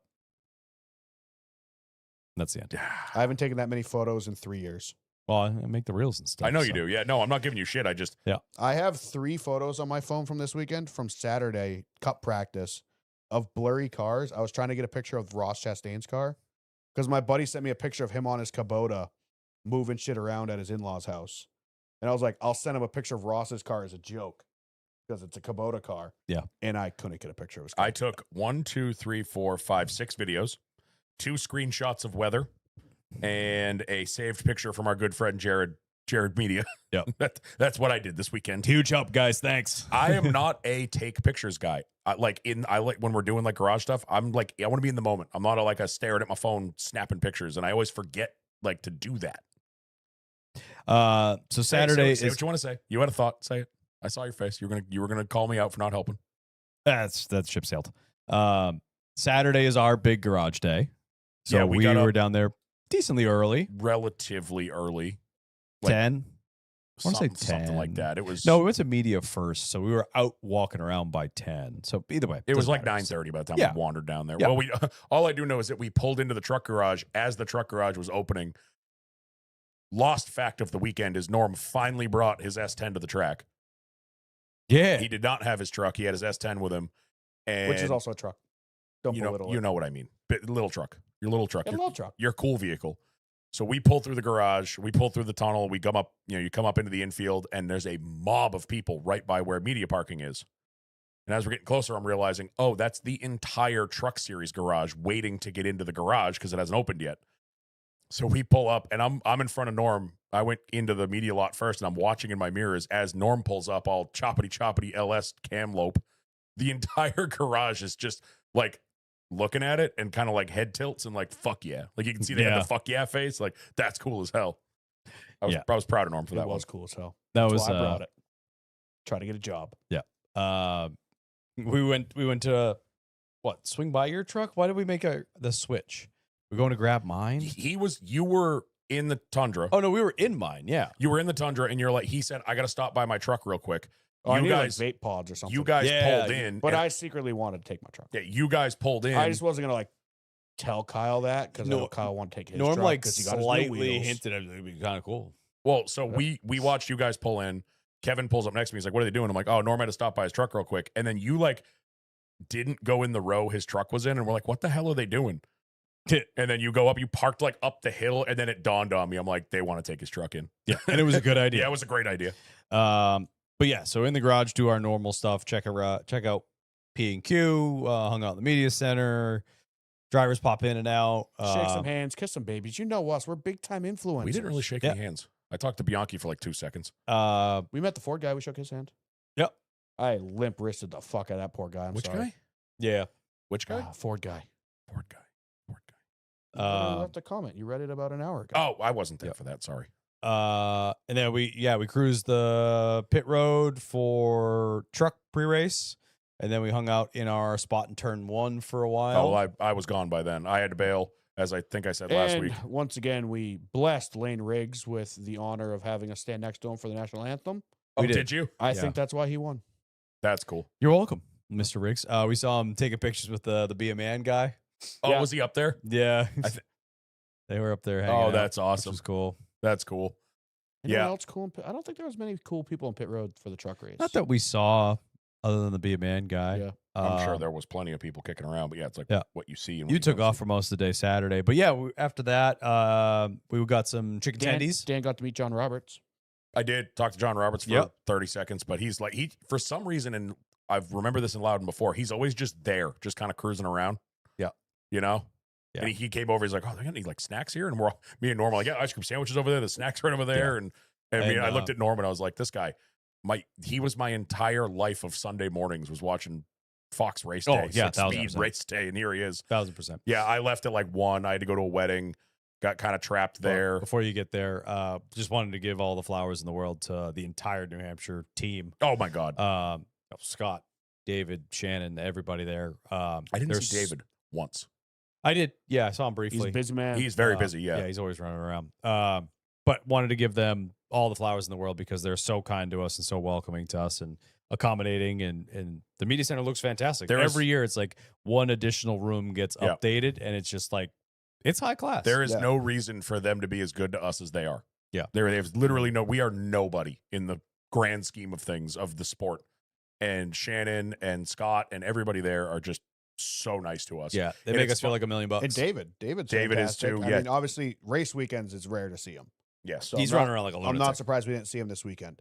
But when we see him like the media challenge and stuff like that, he's the coolest dude. ever. Nicest guy in the world. Yeah. I love Scott. Like, I don't even know if I told you this. Qualifying, Barry's on the pole, and I hear Scott. He's like behind the media desk in the office. Don't rat him out. What? Go on. I'm not ratting him out. Carry on. All right, never mind. I won't say anything. Jesus Christ, we're ratting somebody out. See the guy with the Porsche? Yes. Yeah. Okay. Yeah. I hear him. Coolest And shoes ever. He knows everything, okay? he's a political guy that comes and helps out for NASCAR weekend. I don't blame him at all. He doesn't really know who Josh Berry is, and I hear him asking the girl that's at the media desk, and she kind of looks at me, and I'm like, I got this. I go walking back there, and I just kind of gave him a quick blurb. Second I finished, Barry lost the pole. I was like, well, you can forget all that info now. The extra information I provided you is useless Exactly. That's how I felt. Yep. now. I'm sorry. They're incredible to us. Like you said, they've made, like when we walk in and Shannon sees it, oh, they're here. Like the guys are here. And I'm like, we're nobody. Hi. It's funny How you doing? because we do walk in there and like some of the people there are like, there's fucking drivers and like big media people there, and they see us and they're like, oh hi, and like they get excited to see us. It's and just weird. like yeah, that's right. Step aside, Pocris. He wasn't there, so I used him as an example because I would never say that about him if he was actually Shannon caught me getting an ice cream sandwich at one point. She just shot me daggers across the room. And I'm like, you went and got him. I'm going to eat them. Oh, yeah. I had clean half dozen of those. Easily. Easily. No, that's the exact number. Clean half dozen. That Really? boy. I didn't. Proud of you. I was had like, one I'm of going to those stop donuts. now. They had the Dan's favorite apple cider donuts. No, not my favorite. They're Fire. just next to my house. Yeah. And And they give us lunch vouchers. So we went over to Smoke Shack multiple times, got multiple racks of chicken tendies and fries. I've never seen someone more sick of chicken tenders than Kevin Wiles. Yeah, I don't know what his problem is. They're great. I think last night, if you said the word chicken tender, he'd swing on you. Yeah. It's not a good look, but track food's my favorite food. I could eat that style of chicken tender and fries for every meal. Yeah. Honestly, they were great. Yeah. I mean, they're your run of the mill per se chicken tenders and fries, but you could Yeah. easily butcher chicken tenders and fries. Oh, yeah. They And came out, they were close. They were a little overcooked. 10% overcooked. but I like them. I like Yeah. them that way though. That's a me Little thing. crispy. I Here. purposely Yeah. burn almost everything I cook. Same. I like things roasted. Like but not they like were great. charcoal, but like I want it crispy. The second rack we got on after the trucks, Yeah. before the kids showed up, perfect, piping hot, Yeah. fresh deck. I missed all this. So yeah, just wanted to give them all. No, the thanks and absolutely. praise This for, whole- for everything they This do whole for us. show could be us praising them. And then my squad showed up.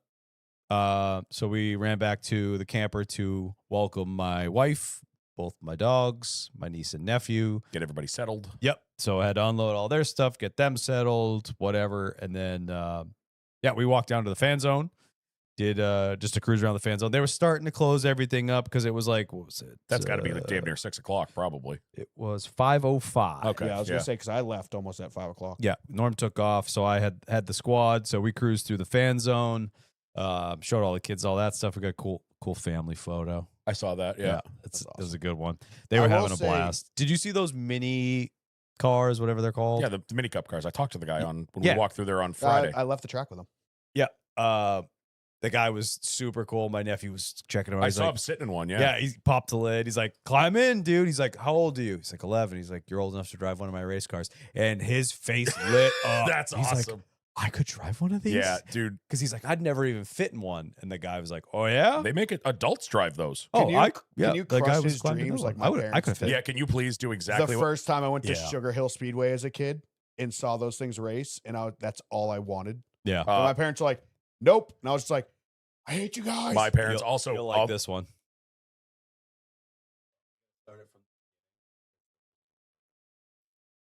Like restart it. I'm watching it. Bodie. The paw. I want to piggyback on Norm. I'm glad I'm not the only one. We used to go to Racing Heat, where they would shut down the middle of Concord on race weekend, and they'd have a bunch of. It was like a midway. Yeah. There was the mini cups were set up there. I forgot about that. I sat in one. My mom wanted me to do it. She's like, called my dad. She's like, we should get him into this. This is sick. And my dad was like, I don't have fucking time for that. No. Yeah. So my dreams a also lot. got crushed. I was like, Yeah, God it's a damn lot. it. My But dad's like, but- we're poor. We're not doing that. But they do I'm actually buying a Corvette. they do actually have adult classes. Like I actually talked to the guy where we were down there Friday, and I talked to the guy, and he said they're like the biggest not league, but series like in the country for those things. The Yeah. mini cups.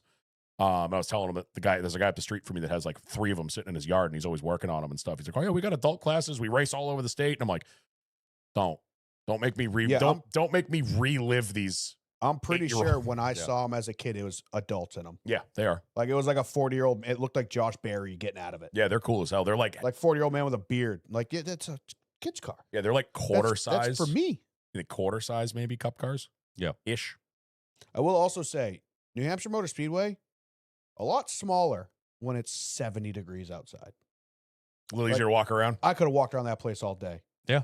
Like, dude, when every other year we go there, it's fucking 95 degrees. You You're shut down, yeah. baking in the sun, and you're like, all right, let's go to turn 3. And like, do we have to? This year, I was like, you want to fucking walk out the tunnel? Where are we going? Yeah. And also, the guy from Nashville, poor guy, got shipped all the way up here to New Hampshire. He's from Nashville Super Speedway. He was like their representative they shipped up here. He had to haul us around the track for like an hour on a golf cart because that's why they brought him up here. Yeah, didn't you say he waited? You like got out. Yeah, you guys, it was you so guys were nice. like, thanks, and he's like, oh, I'll be here. Don't worry. So I rented the scanners for my niece and nephew because obviously you want to give them the best experience you can.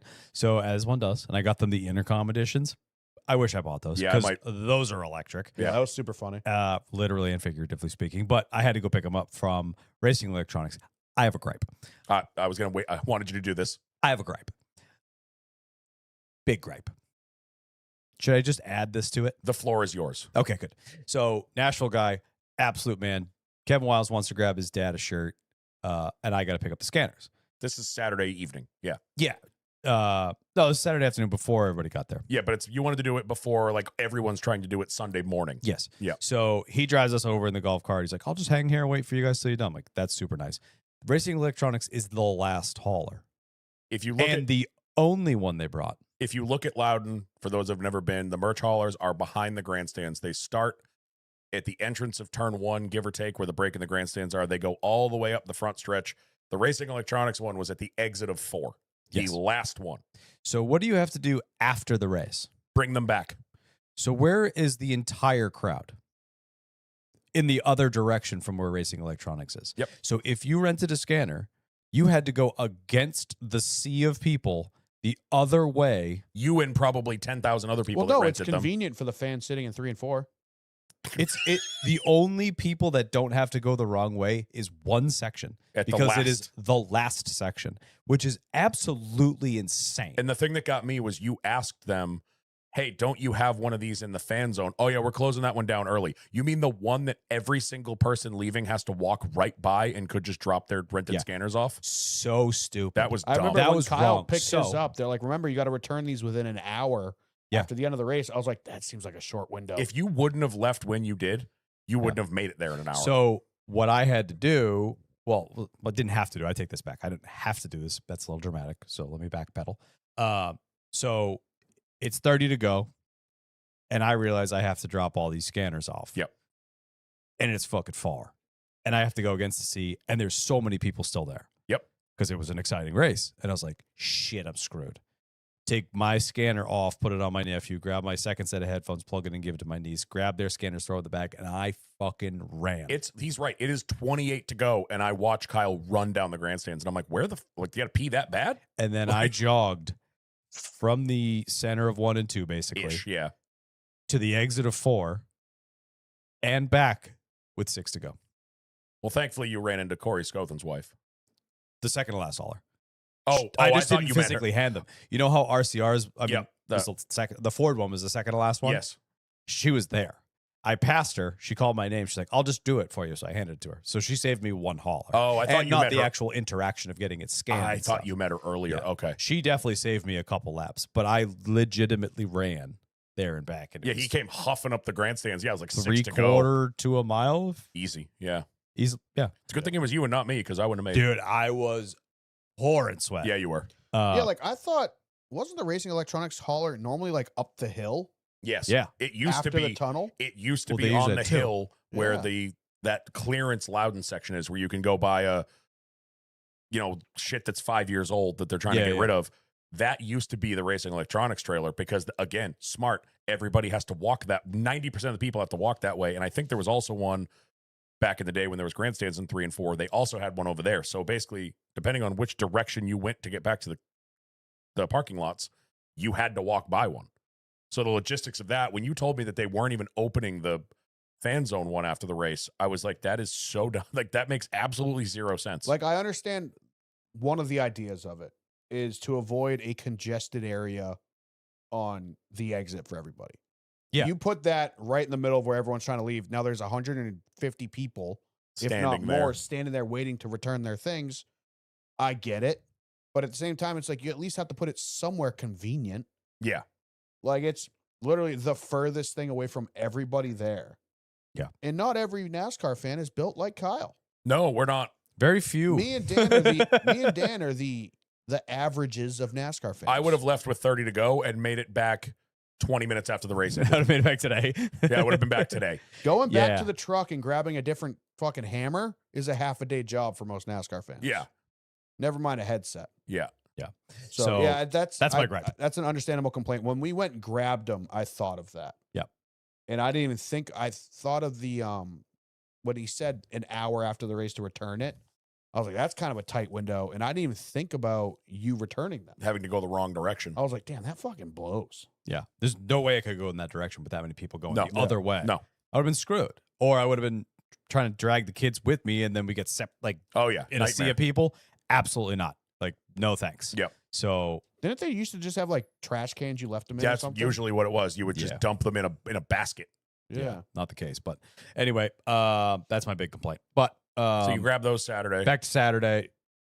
Then we leave fan zone because it was getting wrapped up. It was starting to mist. I was going to take the kids up into the grandstands for the mods. My nephew really wanted to, but it was halfway through, and I was like, no, it's starting to mist, and I'm just waiting for it to open up, and then I have wet, soggy kids in the camper. Uh-huh. Like, pass.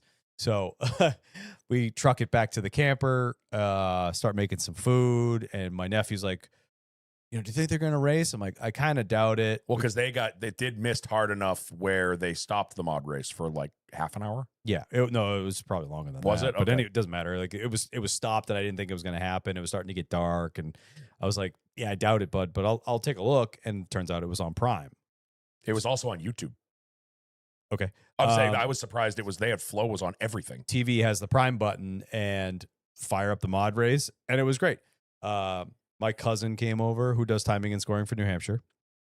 She turns out was directly behind us at the dirt track. You know the house that we were standing Oh, yeah. against? She was in the left corner window. Oh no shit. She does timing and scoring. So she came over to the camper, hung out for a bit, and we're watching the mod race, whatever. And we get a text from Kev Wiles, and he's like, hey, Scott says, come down, bring your nephew and niece. She decided not to. Girl stayed back, had a girls' Yep. night. So I was like, hey, can I bring Kevin Miller? He's like, yeah, do it. Bring him. So Kevin was like, when do I need to give you an answer by? I was like, right now. Now He's like, it's starting at the end of the mods, and it was like 5 to go. the track So walk. we're watching the white flag in the doorway of the camper. All right, go. Yeah. And then we haul it off to my truck. shoot down to the infield, and we did the track walk with Tyler Reddick. Yep. So awesome experience for my nephew. Awesome experience for me. I would say you're the only one of the three of us that's ever actually like walked. I mean, I've walked the front stretch, I guess, but I did Pocono. no, I meant like the Loudon. morning run. I meant Oh Loudon. yeah. So we walked the track. Also, the cracks in like obviously we've driven it with the media challenge a few times. That's not walking it on foot. That's totally different. The size of the cracks are insane. Check out our story. It's probably it should might still be not there. be up It anymore. won't but- be anymore tomorrow, but Well, I'll post it probably later Yeah. at some point with a recap post, whatever. But the cracks are 4 inches wide. Yeah. I could put a Dasani water bottle in it and sit there. Yep. Kevin Miller literally put his fist in one. Yep. It is crazy. also that does not mean pave it. Never pave it. Leave it alone. No, don't touch it. You can Leave it seal alone. up. Go seal the cracks up if you want to, but leave the rest of it alone. Leave it alone.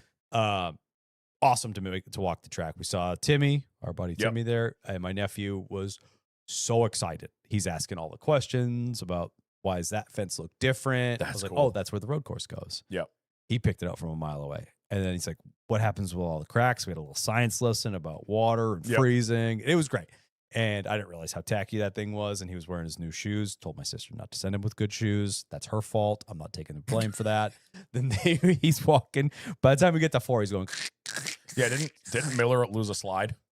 Yeah, Kevin Miller, in the panic of like, we got to go now, decides to do the track walk Shower in Nike slides. slides.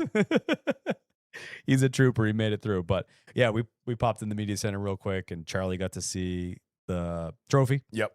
'Cause obviously, still Sunday trophy was still there, and he was so excited. That's awesome. And that's why we love the Sunday part of being a fan, because we like bringing new people and having show them what we've loved for so long. Yep. And now we're kind of passing it on to the next generation. So it was cool to see that.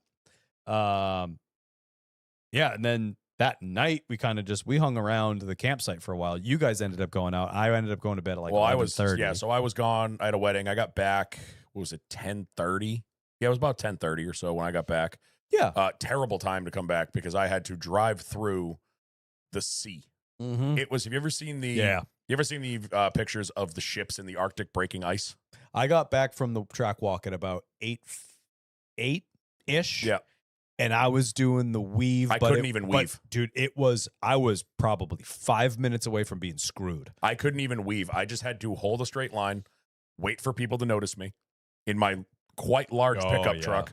I had to fold my mirrors in because there were so many people. I just folded them in because I'm like, I'm going to hit somebody with this big, stupid towing mirror. Fold my mirrors in, and it was just, I was on the brake, creeping it an inch a second. Yeah. Just creeping. I mean, people, unfortunately, they've been drinking all day, drinking all night. They don't notice a very bright headlight 6 inches from them. And then their buddy grabs them and moves them out of the way. At one point, a couple empties got thrown on my tonneau cover.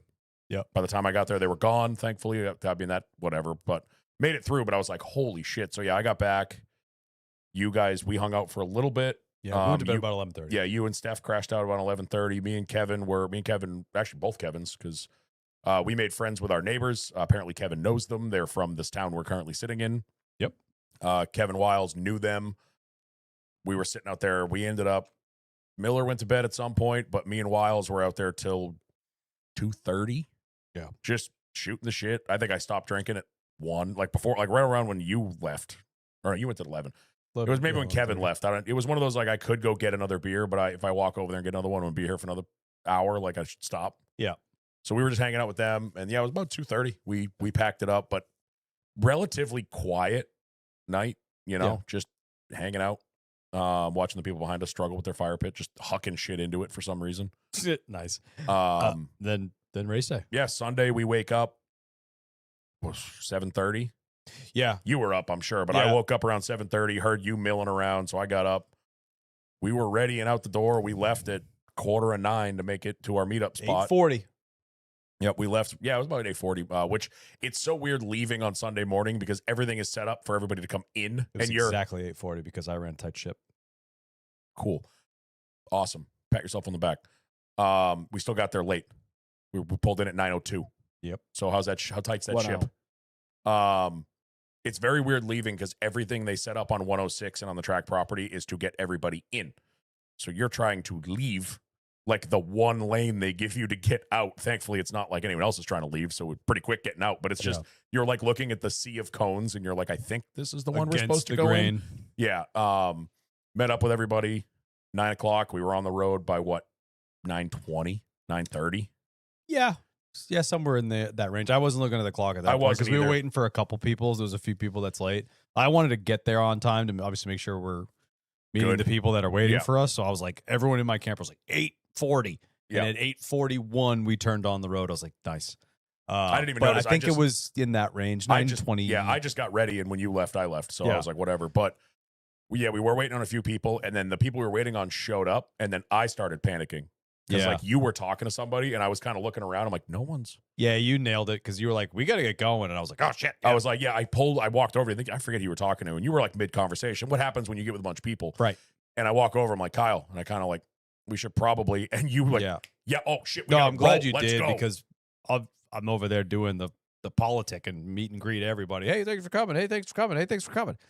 For no reason. And you snapped me out of it, which was perfect to get us there. And we shot over there. We almost ended up in the same spot as last year. We were 2 rows over from where we were last year, right by the cell tower up in N3. Yep. We're screwed next year. Yeah. I think we're going to have to be meeting up 8:15. Earlier than that, even. Maybe 8. Yeah. Quarter of 8. Kick it back like a full hour. Yeah, kick it back a full hour at least because I think we got lucky this year because I do think people didn't show up because of the weather. Like the people in the campsite next to us, again, second time in 3 years, they haven't showed up, and we've been trying to get that spot for 3 years. Yep. But yeah, it ended up working out perfectly. I was trying to not be stressed out because I realized, I think last year, there's no way in hell we're keeping, what do we have, 20 cars? Yeah, all of that. We're not keeping us all together. Last year, I was pulling my fucking hair out, trying to keep it, like, stay with everybody. I'm usually the caboose, making sure we don't lose anybody.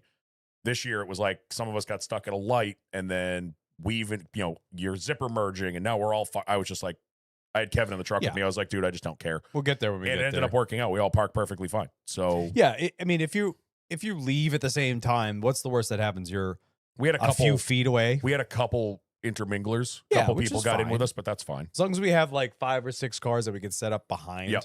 If a couple cars are, 3 or 4 down, fine, no big deal. But so we set up the tailgate like usual, military precision. Oh my god, dude, we've gotten this down to such a good science. But by the time I parked, you guys already had tables out, tents out, and I was 40 seconds behind you. Yeah, it was ridiculous. With less than 10 minutes, we went from pulling in to I opened my first drink. Yeah. Less than 10. Yep. And then it was great. Dude, we had everything so much food. We had everything except the grill.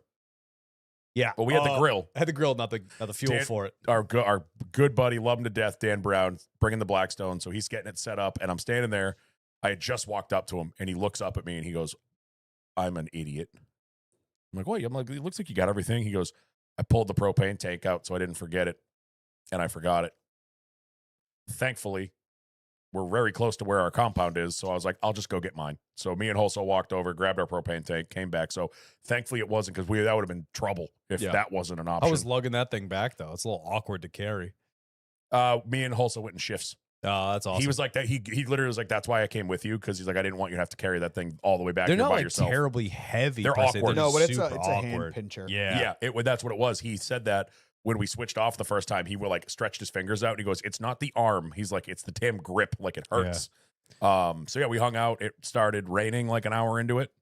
Yep. Rained a little bit. We all kind of huddled under the tents. Then it chilled out a little bit. Then it was misting. Then it stopped. Then it whatever. I just want to shout out everybody that came with us, because people put in so much effort. Casey, Ridiculous. Tim's girl, with all the desserts individually. Oh my god, those things were Made sick. Those the- little pizza pocket things. Individually wrapped Oh, good. cupcakes. Oh, I was talking about the cake Yeah. ones too, in the I plastic. think she made the pizza pocket. She too. did. Yeah, she made both of them. Dude, she made enough to feed Does like she double. work for like a pastry shop or something? I don't know. Well, she wanted to do a charcuterie board, but then she's like, "Oh, it's it's a picking kind of thing, Yeah. like just doing individual charcuterie boards." That was her idea with those like pinwheel things, which Oh. were so good.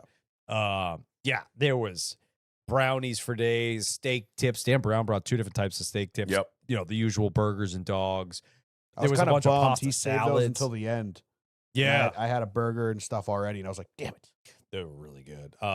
Pasta salads, fruit Yep. salads, anything you could imagine. Scothan brought a watermelon. Yeah. Corey Scothen, one of the people that's been on, one of our friends that has been on this show the most, he comes walking over with his father. Now, he was camping up there all weekend as well. He comes walking over with a full-size watermelon. Like on his shoulder, like he's carrying like a tank to go like a fishing, 90s or like boombox. scuba And diving. he said, I'll bring watermelon. What is your thought? What does your brain go to? That's sliced in a bowl. A tray or a bowl full of cut up watermelon. He brought a watermelon. Did he bring a knife to cut it with? No. Absolutely not. It was the best It was image so ever goddamn because funny. Corey comes walking up with his dad, who they're both the coolest guys ever. Oh, I love his dad. And Corey's got a That's amazing. watermelon on his shoulder, carrying it like he just saved it from a house fire. And his dad is just has a box of mozzarella sticks. Frozen mozzarella sticks. And they both just come walking up to the party like, hey guys, like explain yourselves. We because told this you. is a sight. We told you we'd bring something. Hey, they did. They brought something. It was so fucking funny. And then the watermelon we got back after the race. Watermelon still sitting there. Oh, dude. What's her name took it? Angela and Tom were so excited. Yeah. Because we're cleaning up at the end. We'll get there, whatever. But it's like, whose is this? I'm like, it's yours now. Take it. Really? Dude, Like, I was take it. giving everybody, nobody She's wanted so to, stoked. nobody wanted to bring, we're jumping Was ahead, that but Kurt Cobain? Yeah. Okay. nobody wanted to bring Super anything nice guy. home. The best. Like Dan Brown's like, do you want these chips? I'm like, no. He's like, well, somebody's got to take them. I'm like, no, we don't. Throw them away. Yeah. If nobody wants them, somebody was asking us about the chicken. Does anyone want this chicken? And my wife goes, you mean the chicken that's been sitting out on a table under a tent in the rain for the last 6 hours? I think we can throw it away. No. I think we can throw that away. Nobody not asked, eat it. but if anyone had asked if anyone wants these pizza pockets, I would have jumped up and grabbed I think them those were immediately. gone. Yeah. Yeah. We, So we hang out for a while, do the thing, but this is where rain, it's not the act of raining that sucks. It's for us, like trying to plan. I had, like, we didn't know if it was going to get delayed. We didn't know when we should head down. Like, obviously, if it's a beautiful sunny day, race starts at 3. We know, all right, we should probably start hoofing down there 1:30, 1:45, get everybody in, get all set. But it's raining. And we're like, I'm on Twitter, like, I don't see anything about a delay. I don't know what's going on. So it was like, what was it, 1:30? We went over and dealt with the dogs. We had to put our dogs, because we had my dogs, Kyle had his. We had to put them back in the camper, get them all set up, make sure the generators are gassed up, air conditioners on, all that fun stuff. typical dad stuff, you Typical know? dad shit. Walked back over. I know some of the group had already gone down. Yep. I met back up with you, and it was like a handful of us. We walked down. Yeah. 10 of us or so. In the process of walking down, it starts raining. Like, probably the heaviest it's been all day. Not pouring, but it was raining pretty good. It was pretty strong. Yeah. So we get through the tickets. It's a sea of people under the grandstands because everyone's hiding from the rain. We went over, you got some merch stuff. I think Timmy bought some towels. Yeah, I bought the Or you bought towels, the towels. towels and ponchos. Yeah. Which is a good call. Yep. And then so we walk back over kind of where our section is, but we're hiding under the grandstands. So we're like, we'll just hang here. It's whatever. We're already all wet, but like this is still better than sitting in the rain. And Kyle's going to get annoyed because he's heard the story 4 times, but I still think it's funny. Our buddy Tim, they start doing the anthem. They do the prayer, they do the anthem, and our good buddy Timmy Fournames, he's like, Also, Anthem, Todd Angeli. oh, Fantastic. fire. He's like, why are they doing the anthems? It's raining. And I'm like, they're just trying to get through all the pageantry. That way, when it stops raining, they dry the track, we go. They don't have to do all this stuff. Like, they did the driver intros, they're doing the anthems, all that stuff. He's like, oh, okay, yeah, that makes sense.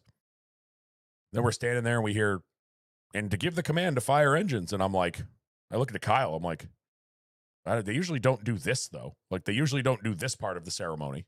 Yeah, and then we're still talking shit because Dan's like, you started getting questionable, and I was like, yeah, they're gonna fire him up and shut him right off. Well, no, they and then they start rolling by. No, Like, before ooh. that, she says, gentlemen, start your engines. And they played engine noise over the speakers. And I was like, oh, that's fucking cheeseball. Well, we're going to be sitting here for another hour because it's still raining. And yeah, we're shooting the shit. And all of a sudden we hear, I'm like, those are cars on track. Time to go. We haul ass up the grandstands in the rain. I mean, I'm like, it's raining. What are they doing? I fell and hit a lady with a cooler. That was later, wasn't it? She Nope. deserved Oh, it. that was that? Nope, that was the Oh. beginning. Oh, attaboy. So we're hoofing it up to our seats because we're like, oh shit, they're going by. They're gonna go. So I only have my cooler bag over my right shoulder, and mind you, we're just going up there. So And the you thing is also- loaded to the gills. You also had a poncho on, so it's slippery. Yep. Yep. Like a plastic Yep. with a trash bag Yeah, on. so I just threw the cooler bag over my shoulder because I'm wearing a freaking poncho, and I still have all the sticky stuff on my shoes from the track walk the night before, and then I try to hoof it up the aluminum stairs. Swoop.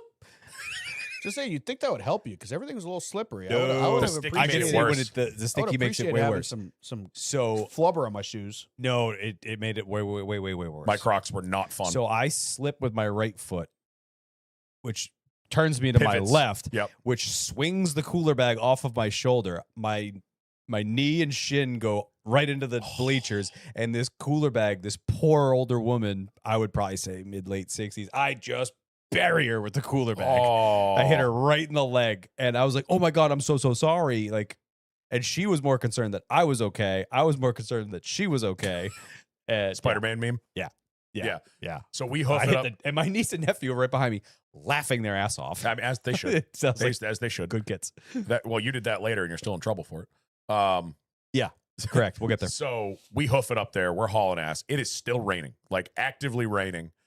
We get up in our seats. We sit down. It's raining. I'm trying to get my scanner figured out. My shorts, tops of my legs soaked. Yeah. Like I had a raincoat on. Thank God my wife remembered to bring the rain jackets because I forgot them. And we're watching them do pace laps. I never even saw Hocevar spin. Yeah. I saw the crowd react, and by the time I looked up, he was already going again. I was like, all right, cool. And then they park him. No sooner did our ass hits the seats, they parked him. I'm like, Yeah. God damn it. So now we're sitting there in the rain. Thankfully, it wasn't that long. It wasn't that long. No. I will say real quick, Hocevar, most of his stuff inexcusable. I had no problem with the spin. I didn't either. They were I watched they did a radio rundown of everyone witnessing it Yeah. to kind of make fun of him. Logano's was funny. And at that moment, NASCAR was asking all the teams to get their drivers thumbs up, thumbs down. Should we go? Yeah. And I think Hocevar is just like everyone else is like, I don't know. No, it feels bad. Yes, it feels fine. Hocevar is just like, let me check. I And think he just gassed it up off the corner like he normally would, spun out, and he goes, nope, it's too wet. Hocevar saved the field. Yeah. And I'm thinking that's okay. I also think he wanted the chance to kind of catch up to the field to get a little TV time. preview. No, I think like he wanted, a practice lap. Like a little I'm going to go in at a little bit more speed to catch up to really see how Well, it is. he was to in the kinda get a head front. start. He was in the front row of the second pace car. Correct. He drove around that pace car and spun out in front of it. Yeah. So yeah, you're right though. It wasn't all that long because shortly after they pulled him down pit road, the rain just kind of shut off. Between my initial selfie with the kids in the seats and the video of green flag was 37 minutes. That wasn't that bad then. So, Yeah, wasn't that bad at all. Wheelhouse. Yep, not bad at all. Opposed to the 2.5 hour dry time it would have taken. Yeah. Yes. Oh my Yeah, God. Because it was actively raining. Yeah. So at this point, let's just get into the races. Yeah. Truck race wise, obviously this was the end of the regular season for the truck series, so they did set their playoffs. So for your playoffs, you have Lane Riggs, Caden Honeycutt, Chandler Smith, Christian Eckes, Gio Ruggiero, Ty Majeski, Grant Enfinger, Daniel Hemrick, Ben Rhodes, and Tyler Ankrum. Stuart Friesen, despite a great run, is the first man out. Yeah, I was super bummed. That last run was really entertaining to watch. Yeah. With Ankrum and the 98 both having trouble. The 98 had a pit road issue. The 18, I think, had borderline no brakes. So they were both kind of mired back in traffic. Meanwhile, Friesen was playing strategy, got up front, but he just started bleeding off positions. And it was +5, +4, +3, +2. Meanwhile, Ankrum in the 98, Garcia, I think, is in the 98. Jake, yeah. Were tied. And so it's 3 guys fighting for one spot. And Ankrum seemed like he was stuck where he was at. Garcia was gaining, but not a lot. And Friesen, I think, had the tiebreaker on both of them. Unfortunately, there was a late race yellow. And that might have been the John Hunter one, to be honest, or it might have been a different one. But there's late race yellow. So unfortunately, Friesen, just with the older tires, just bled. And the other 2 guys were able to gain enough spots to pass him. And inevitably, the 18 beat him with seemingly no breaks in New Hampshire, which is kind of impressive. Yeah. So yeah, that makes it your playoff squadron, if you will, for the Truck Series. Truck is off for a while now. So Truck just wrapped up in New Hampshire, obviously Saturday. They are not back on track until Thursday, September 17th at Bristol Motor Speedway. Jesus. So you got basically a 3-week, I knew they a had- 3-week break of the So Truck does Cup Series. have an off week after Daytona? Nope. No. How does this work? because Cup goes Daytona, Darlington, Gateway, Bristol. I knew trucks weren't at Daytona, So- but I Right, figured trucks they- aren't trucks are doing just off Daytona. for 1 week. No, Trucks are off for 3 weeks. they're off. They're not. They're What part not of that are going you missing? Daytona, they're not there. Darlington, they're not there. Gateway, they're not there. And then they're back at Bristol. How are they doing 10 races then? This was what I was talking I about don't earlier. think they're doing 10. I don't think theirs is 10. Oh, see, that's what I was saying earlier. Was I thought all of them had a 10 race chase. No, I don't think they're doing. I know they have different. 7. There's a 7. Oh, that's fucking stupid. I knew they had different amounts of people in the chase, but I thought they all did 10 races. So maybe that changes the Canadian thing Yeah. too. Earlier in the chat, it was Mike is vegan. Oh, it's right there because no one said anything in the chat for 2 hours. Truck rumor: Bowman Gray's the regular season finale, and Canada will be the first race of the chase. So they'll probably have like a off week or two. In between Probably, those. yeah. So yeah, that does it for the truck series. Cup race, starting with good or not. For New Hampshire, phenomenal, and in general, a really good race. I thought. I enjoyed it. I thought it was a racy race. The Don't Bubba, call it a pet name. the Bubba Racy Barry race. battle, and then eventually Bubba Barry and Priest battle was phenomenal. Yep. Only somebody didn't intentionally spin out to bring out a yellow to ruin that battle. That I thought was fantastic. The different leaders we had throughout the day was kind of a rarity for New Hampshire. Yeah. Normally, like Jeff Burton would lead every lap, Well, I remember or you'd get C Bell or something like that just dominates the race, or Truex. every generation you'd go there, and it's like, all right, Truex, Harvick, one of those guys is probably going to dominate this race, and you'd sit there and watch them lead 100 or 210 of 300 laps. Yeah. Then more recently, Bell.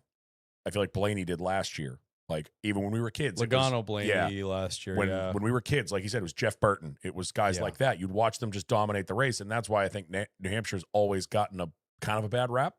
Yeah. Yesterday was like every time you looked up, somebody like Larson was leading for a while, Barry was leading for a SVG in the while, rain. SVG in the SVG rain, in the rain. which let me know when I can have the floor on that one. We're here. Do it because that's the beginning. Love the call to start the race on wet weathers. That's what these are made for. Oh, this is this conversation. Let's go. I agree that if we didn't have the wet weathers, we would have been sitting there for 2 hours waiting for them to dry that track because the air wasn't conducive. Like it wasn't like it stopped raining and the sun came out. Like they would have had to dry everything with the jet dryers. It would have taken hours. We probably wouldn't even have gotten the whole race in. No, that Abs- was the entire day. Yes. It was sprinkling throughout the entire day. So at any moment we could have had more rain. Yep. So absolutely love the choice. Have the wet weather tires there, running them, getting the track semi-dry. I mean, we were talking about it right before green flag. Up by the wall was still shiny. Like it was still wet up by the fence and down by the apron.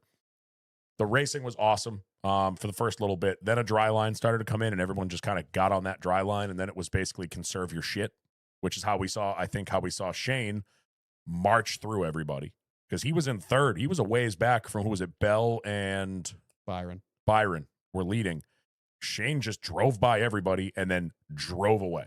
He was 9 seconds up. Well, Shane quickly got up to second behind Byron, eventually got passed by Bell and maybe one other guy. Yes. And then it's like the longer they were going, and obviously they were kind of aiming for that dry spot, which was kind of different than we saw last time. Last time they were constantly searching for wet. This time dry was faster, but they knew it'd kill their tires. And as soon as everyone started killing their tires, that's when Shane came alive. Because even in those conditions, he's saving his tires better than everybody else. Yep. And he eventually got up to, I think at the yellow was like an 8-second lead. It was 9. It was almost 9 seconds. Why are we still doing this?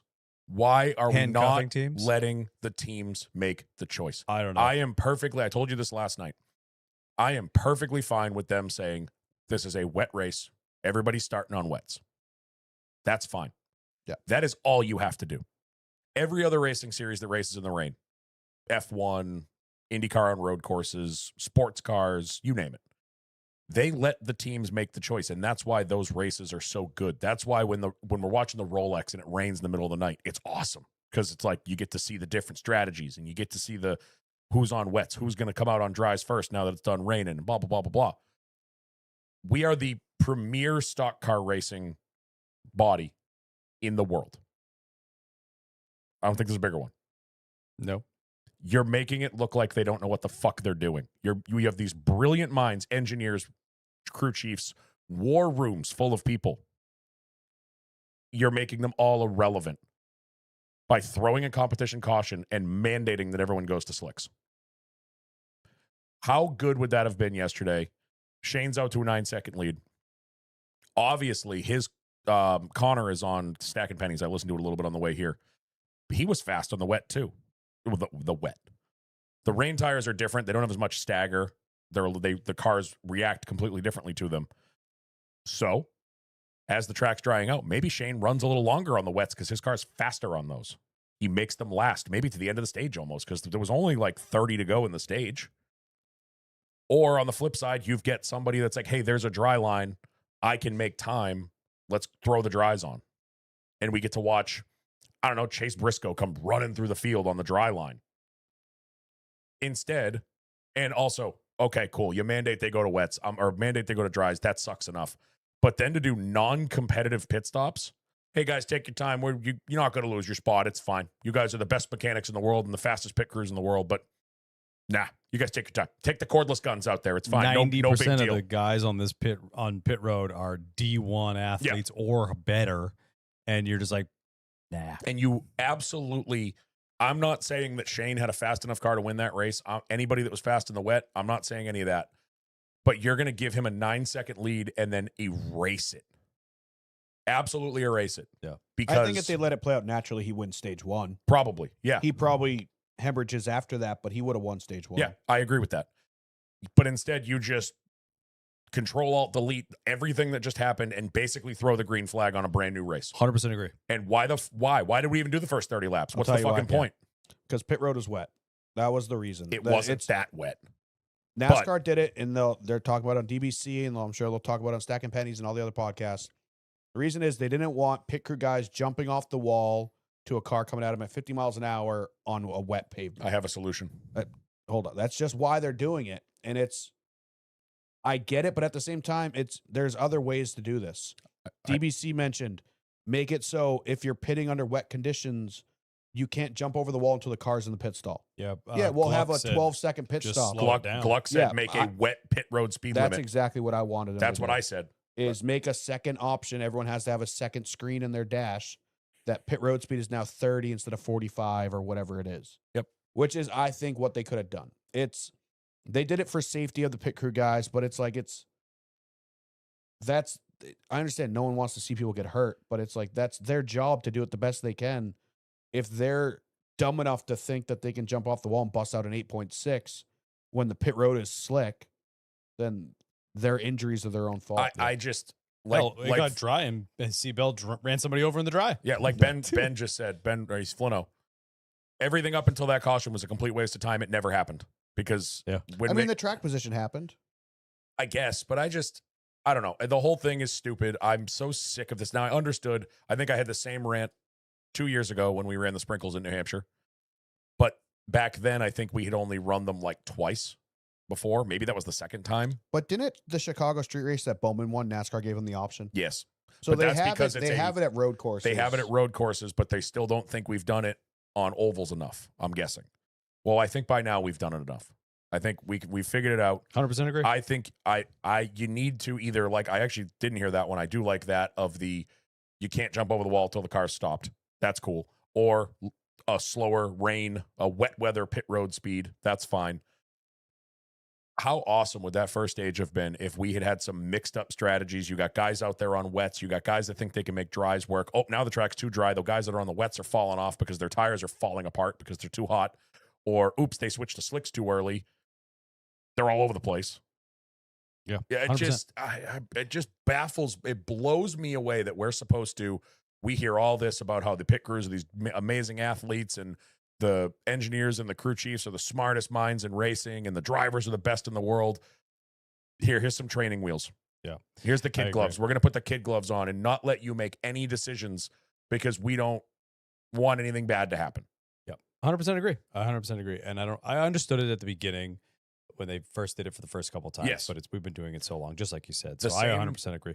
What I wanted to also bring up with that is SVG in the rain, SVG in the dry. It's like two different cars. Connor said it on his interview. He's basically like, he realized that they were in trouble because their cars were so fast in the rain, because the tires have less stagger, the setup's a little different.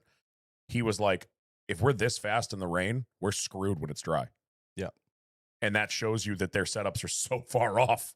Yeah. That they don't know what they're doing. The rain, obviously in the rain too, it's going to be more driver per se than it is setup. He would know, driver Corey technique. asked him, they said it was like 70-30 car driver in the rain. Like the driver does make a difference, but the cars were so good in the rain. But then when you put them back in dry mode, you know, with the stagger, and I think they do a little bit of different suspension setups with them, like they changed the wedge and all that stuff. It just 24 did. 24 did. Lift Took it with them. Brutal. Also, I really, real quick, want to shout Yeah. out the 9 pit crew. Non-competitive pit stops, put the tires in the wrong spots, had to come in again, lost all their track position. That's hilarious. I saw him come back in. I didn't know why. Yep, they put the right. It sounds like they put the right front on the right rear, and the right rear on the right front. So they had to come back in and change the tires, literally flip them, Oh my God. and then go back out, and they lost, I don't know, 15 spots. Yeah, all of them. McDowell versus Herbst. No one is talking about this. McDowell fucking buried him. McDowell Yeah. absolutely tried to kill him and then basically admitted it on the radio. That was a bad idea. Oh, that for was him a to dumb do. idea. That was not a good idea. That didn't work out for him or whatever. If However you- he said it, I'm like, If you That's- watch that's close to a McDowell's, 10, buddy. if you watch McDowell's onboard, he beat the shit out of Herbst for like 3 laps. Yes, Taranto. He posted a video of the laps leading up to it. Yep. And McDowell was using him the fuck up, dooring him in every corner, going down the backstretch. Fucking Herbst, his spotter, said the thing you never say to a driver: Uh-huh.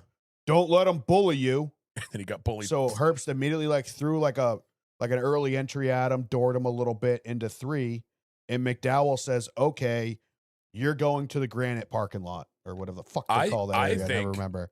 And just drove him into the corner and buried him in the wall. I feel like Herbst hit the bump getting into 3. Like he was already going to kind of give him a shallow entry, but then when he hit the bump, it sent him over even Yeah. more. I mean, And Herbst McDowell- doored him. yeah. He's driving. He's in charge of that car. Whatever he did, I think he was planning on crowding him, entering low. He doored him, hit him pretty good on the right front. McDowell says, See ya. "Not today, Junior," and fucking just drove him into the corner. And then I the, mean, it wasn't. He didn't bump him. He didn't nudge him. He slammed him. and then the AMR He wrecked safety. Then the AMR safety team was almost there, and Connor Zillich arrived. He said on Stacking Pennies that his spotter started telling him like, "Hey, they're wrecking. Go low, go low, go." And he heard the panic in his voice, so he panicked, forgot to downshift, and then just locked it up. oh, He took full blame. He's like, "It's 100% on me. I was an idiot." Yeah, we know it was on you. But he said as soon as he heard, Yeah. he's like, "I heard no the one was saying panic." anything otherwise. He's like, "I heard the panic in my spotter's voice, and it made me panic, and I completely forgot to drop it down a gear." And then he was going too fast, and he hit the brakes. I and then saw the in-car with the spotter audio. oh my God, He was saying go low when He he was- was entering 3. he was Little John. Yeah. Get low, get low, get low, get low, and he goes as high as possible. or high yeah, and or through him. yeah. I love when you're watching replays of these kind of wrecks and like ARCA brakes in particular. And it's like if you had done nothing different than every single other lap, you would have missed it by a mile. Yeah. But somehow trying to avoid the wreck, you did the exact opposite of what you needed to do and drove into the wreck. Yeah. Yep. So I mean, Growing that's pains. it sucks. He was having a decent day. I mean, he was probably riding around 20th all day. Oh no, he said when that happened, he was in like 30th. Was he? He was Okay. like, I'm in the. He was like, I was in the back already, and yeah, he was pretty hard on himself. Which I mean, he was hard on himself on the radio right when it happened. You know, Kind of the other major incident, and then we'll talk playoff implications and keep digging. But Willie B losing a wheel. Yep, That's I going to mean, start that's the playoffs two on the back pit foot. crew issues in one race for that car. yep. Unfortunately, he did lose a wheel, so the 48's going to lose a couple crew guys at Darlington. We said that in the we're in the Two next. We're- Yeah, we're for in the first race. stands yesterday, and I think you said it or Sanchez, Me our and two, Sanchez, our two Bowman Sanchez fans. said he's going to lose crew guys, and I said no. Bowman's- Bowman's going to lose crew I guys. almost fell off the grandstands. I was laughing so hard because the dry delivery was absolutely perfect. And you're right. Yeah. Yeah, it deservingly so. I mean, it sucks. The 24 team's the one that committed the infraction. Yep. So but the 48 team's going to pay the consequences, and it's not anything other than the fact that the 48's just not in the playoffs. Yep. Yeah. And that would happen on any other team that we've seen it on Penske when the 12 or the 22 is not in the next round or whatever the case is. They need somebody for the 12 car or the 2 or the whatever car. They'll rotate whoever they need to get on the premier car that is currently in contention. Yeah. And so Willie Beast, what was crazy about that, it was like 70 laps after they pit. Yeah. If you listen to the spotter audio, because Byron goes in the corner, and as he's starting to spin, he's like, something broke. And then the wheel hops over the roof, and he goes, the fucking wheel fell off. And the spotter or the crew chief is like, well, that's been on there for a while. Yeah, because they Yep. took rights the last time they pit. Yeah, he's like, Yeah. that's been on there for a while, so whatever. The one I wanted to bring up, which I, again, listening to Connor learn today, him and Hocevar incident. Ooh, Yeah. yeah. So apparently that started in practice. Really?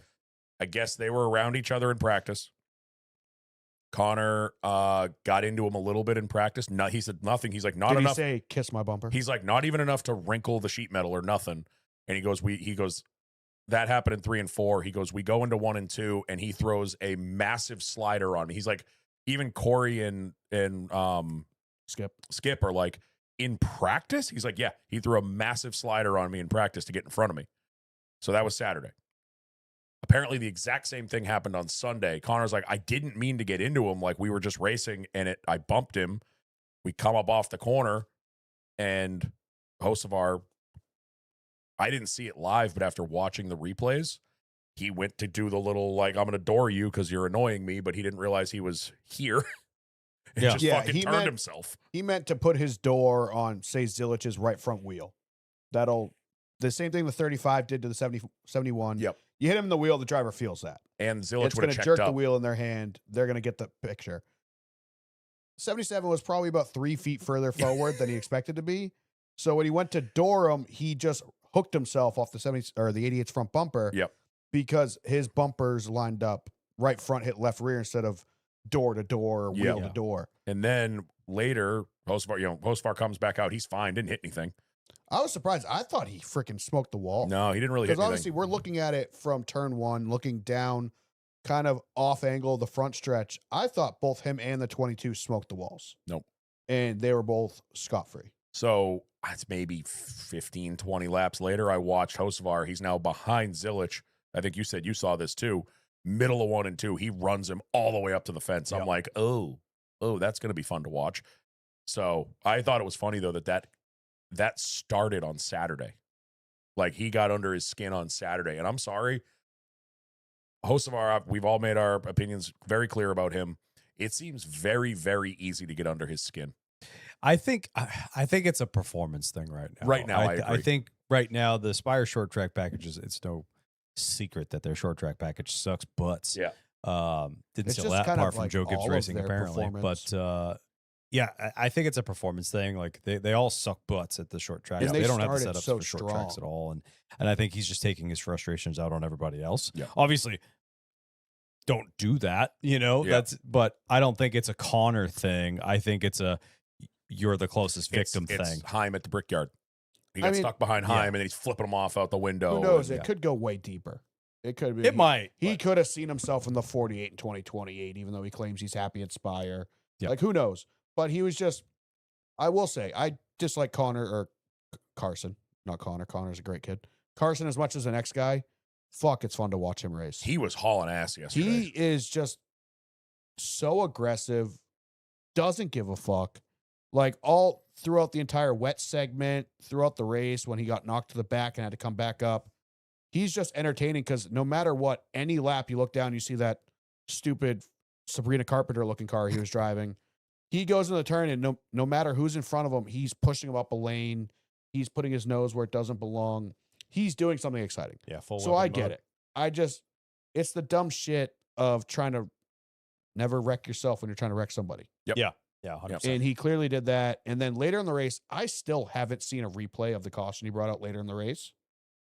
But sounds like he just spun himself out. Oh, LaJoy straight up said he self-spun. He's like, oh, look at who just got the wave around, and then conveniently So spins out I- by himself. Wasn't going And- to pipe up too much about that because my boy also took advantage of that situation. But there was about like 15 cars that got the wave around. And then it went green for like 8 laps. And those guys all really wanted him to barrel it into turn 1 and wreck so they could immediately pit, or else they were fucked in 20. Like they were already half a lap down. The leaders were catching them fast. They're on old tires. And a caution comes out, and who's the benefactor of it? One of the guys that just waved around. He's all hot and bothered on pit road now, getting fresh tires, about to drive through the field.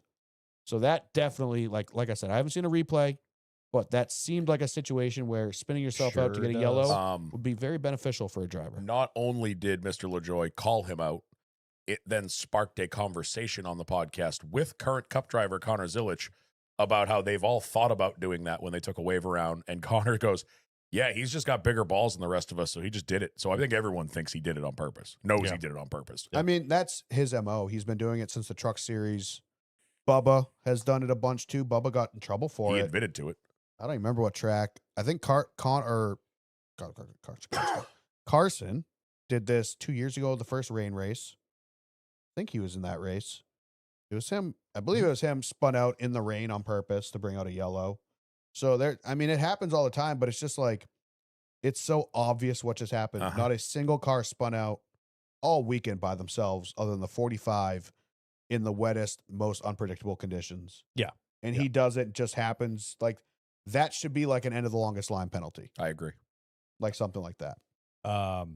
Seemed Yeah, we go back egregious. to green after the Byron incident. Blaney did lead the last 60. Bubba almost got there. It was nice to watch him reel him in, but Well, locked Blaney, it up going into 3 Sorry. and couldn't get there. I forgot that Blaney was on 2.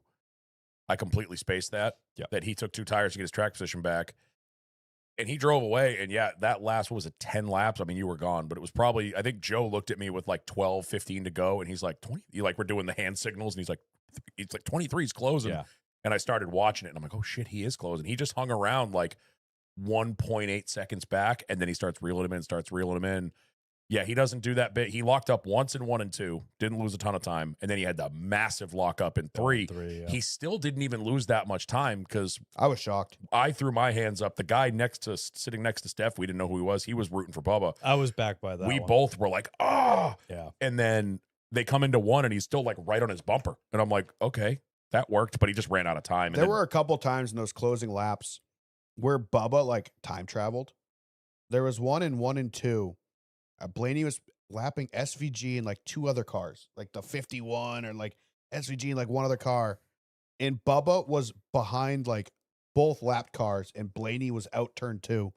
And entering turn 3, he was on Blaney's bumper, already past the lap cars, attacking again in 3.